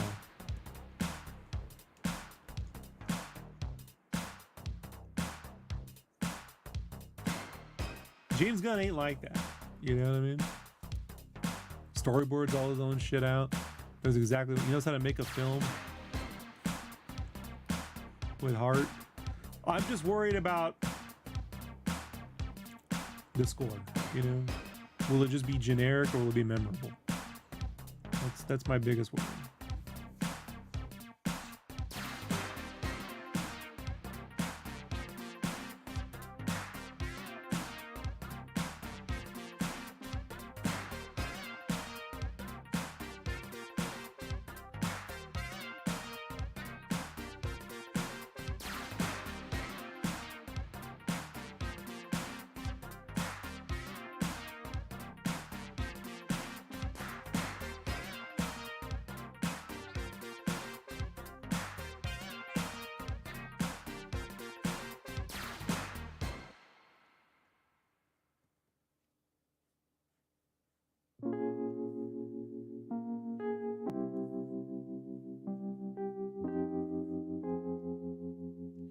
It's Superman, Fantastic Four, and Stranger Things, and Daredevil I'm looking forward to the most this year.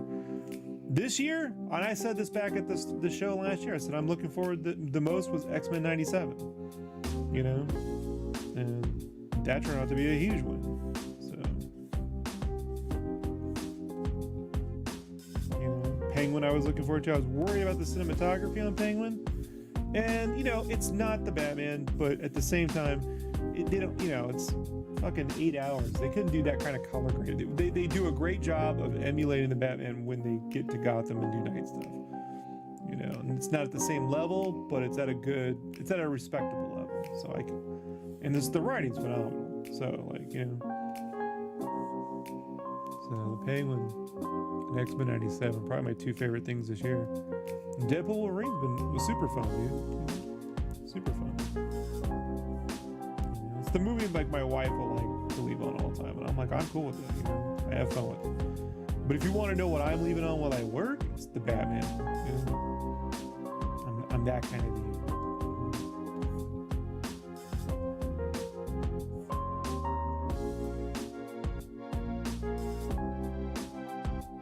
But Superman was always my first favorite. You know, as the character I related to the most. You know, because I constantly always tried to do the right thing as a kid, even though I was constantly called Charlie Brown and Flower Child, you know, Goody Two Shoes. But it was like always tried to do the right thing. So Superman's my dude. And my dog looks a lot like that Crypto, so I'm super excited. It's like, hey, he looks like my little Baxter.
Oh shit, and Avatar 3. I forgot this one was supposed to be.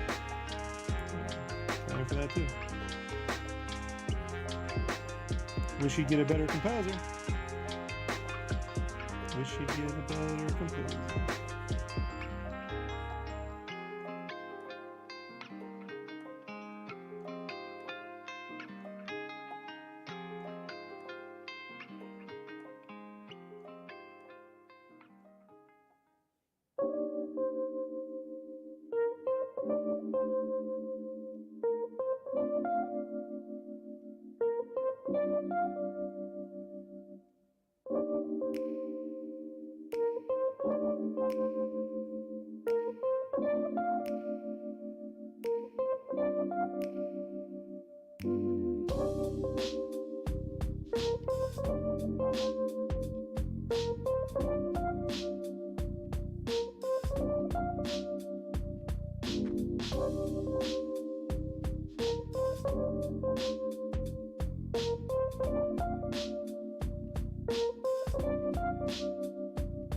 If that Mando movie turns out to be great, I'll be the first one to go and cheer for it. Oh shit, Andor's next year too, right? Okay, looking forward to Andor. They got me. Oh shit, Mission Impossible? I forgot. This is the year I gotta save. I think I budgeted my movie budget's gonna be somewhere around $400 this year. So, not looking forward to that. I'm pocketing some of the Spawn money just for it.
I mean, Super Returns fucks up a lot of fucking things. First off, it fucks up the timeline. If it's tied to the Donner movies, then it's a 5-year trip one way to Krypton. He should have been gone 10 years. So that's one thing. You know.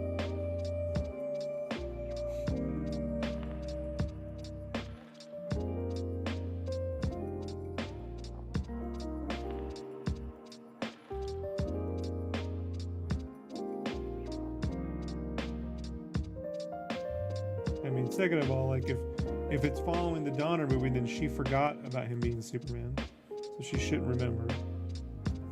You know, and then that opens up a whole thing. What happens when my kid has superpowers and I don't remember sleeping with Superman? Did he rape me?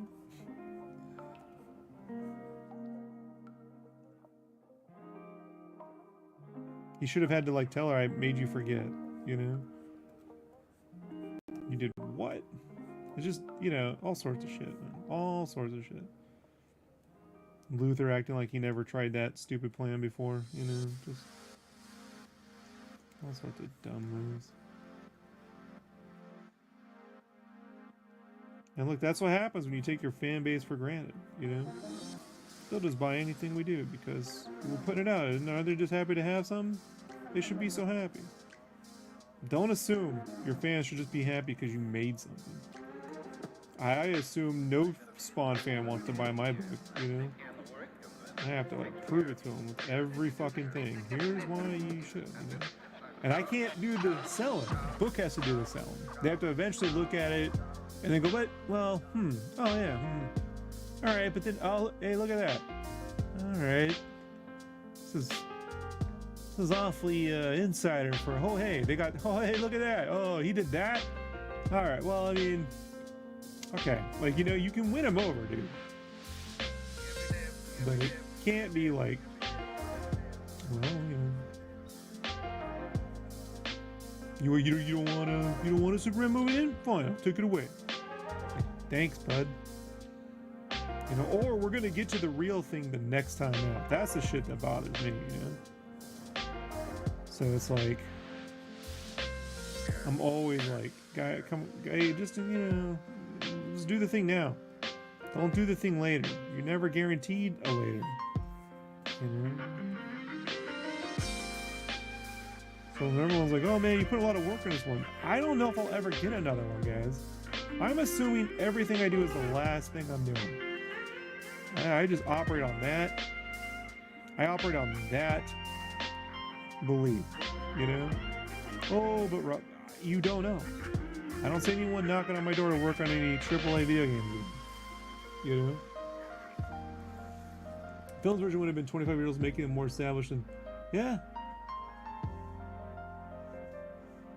Well, we'll see. We'll see. I don't know. I don't look, Jonesy. My advice to you, and this is the advice I give to every fan: do not, don't think about a film too much before it comes out. Right? Don't fan wonder and guess what they, you know. Just don't. You know, you'll always be let down. No matter how good it is, you'll always be let down.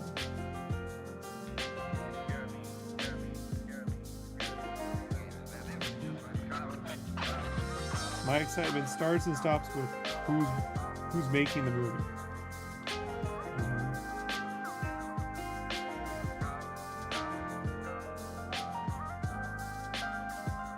And who's been casting the movie. My advice would be to not think about it beyond that,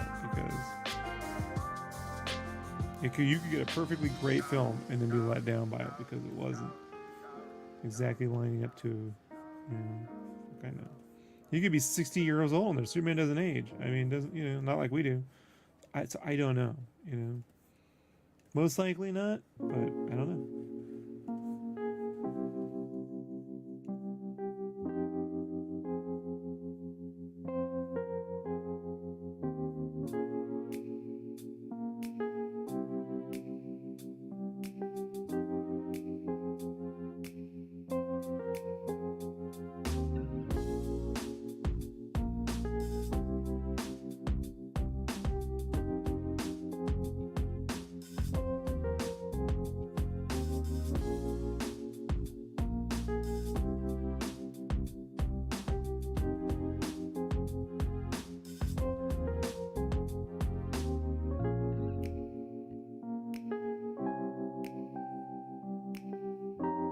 I don't give 1 second's thought about what's going to happen in Fantastic Four, Superman, Avatar, Mission, nothing. I just wait until I see the movie. And then I grade it on, you know, did I enjoy it? Then, you know, what are they going for? Did they accomplish what they were going for?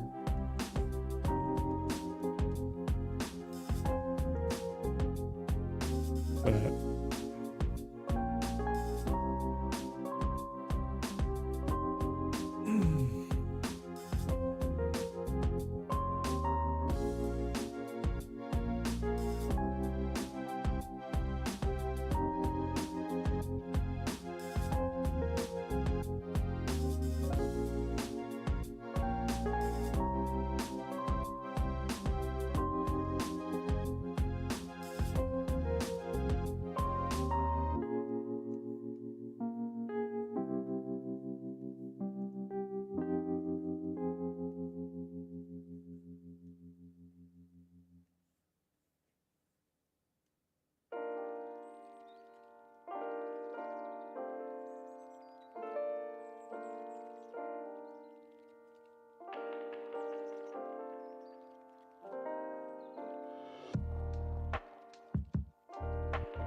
listen.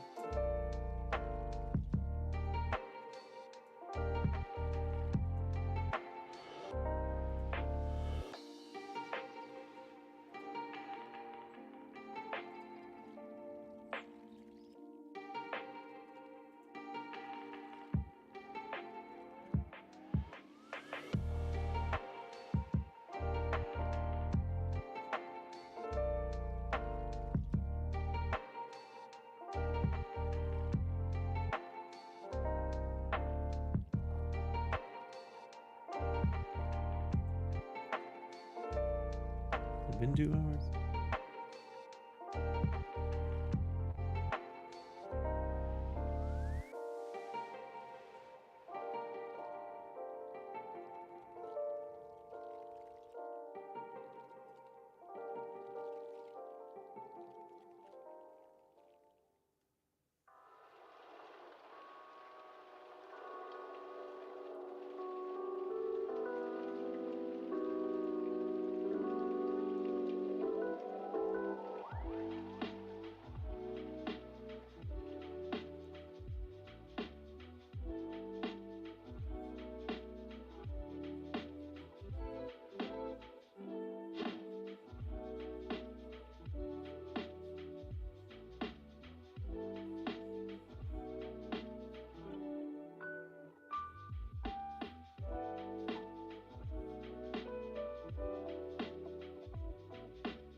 Solve that problem.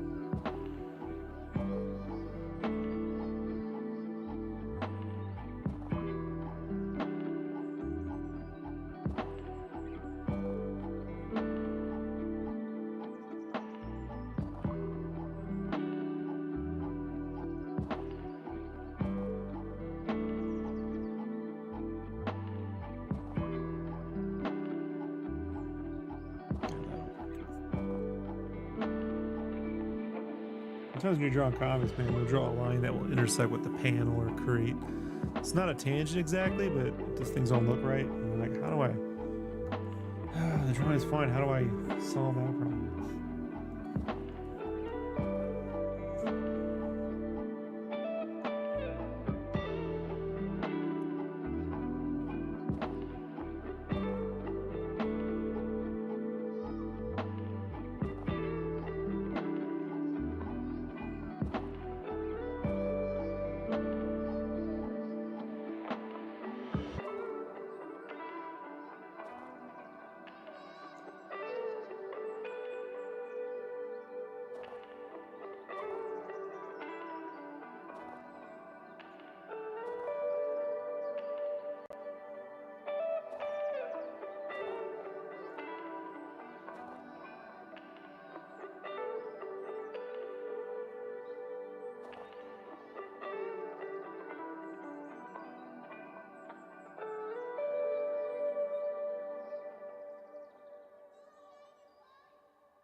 Later, Jonesy.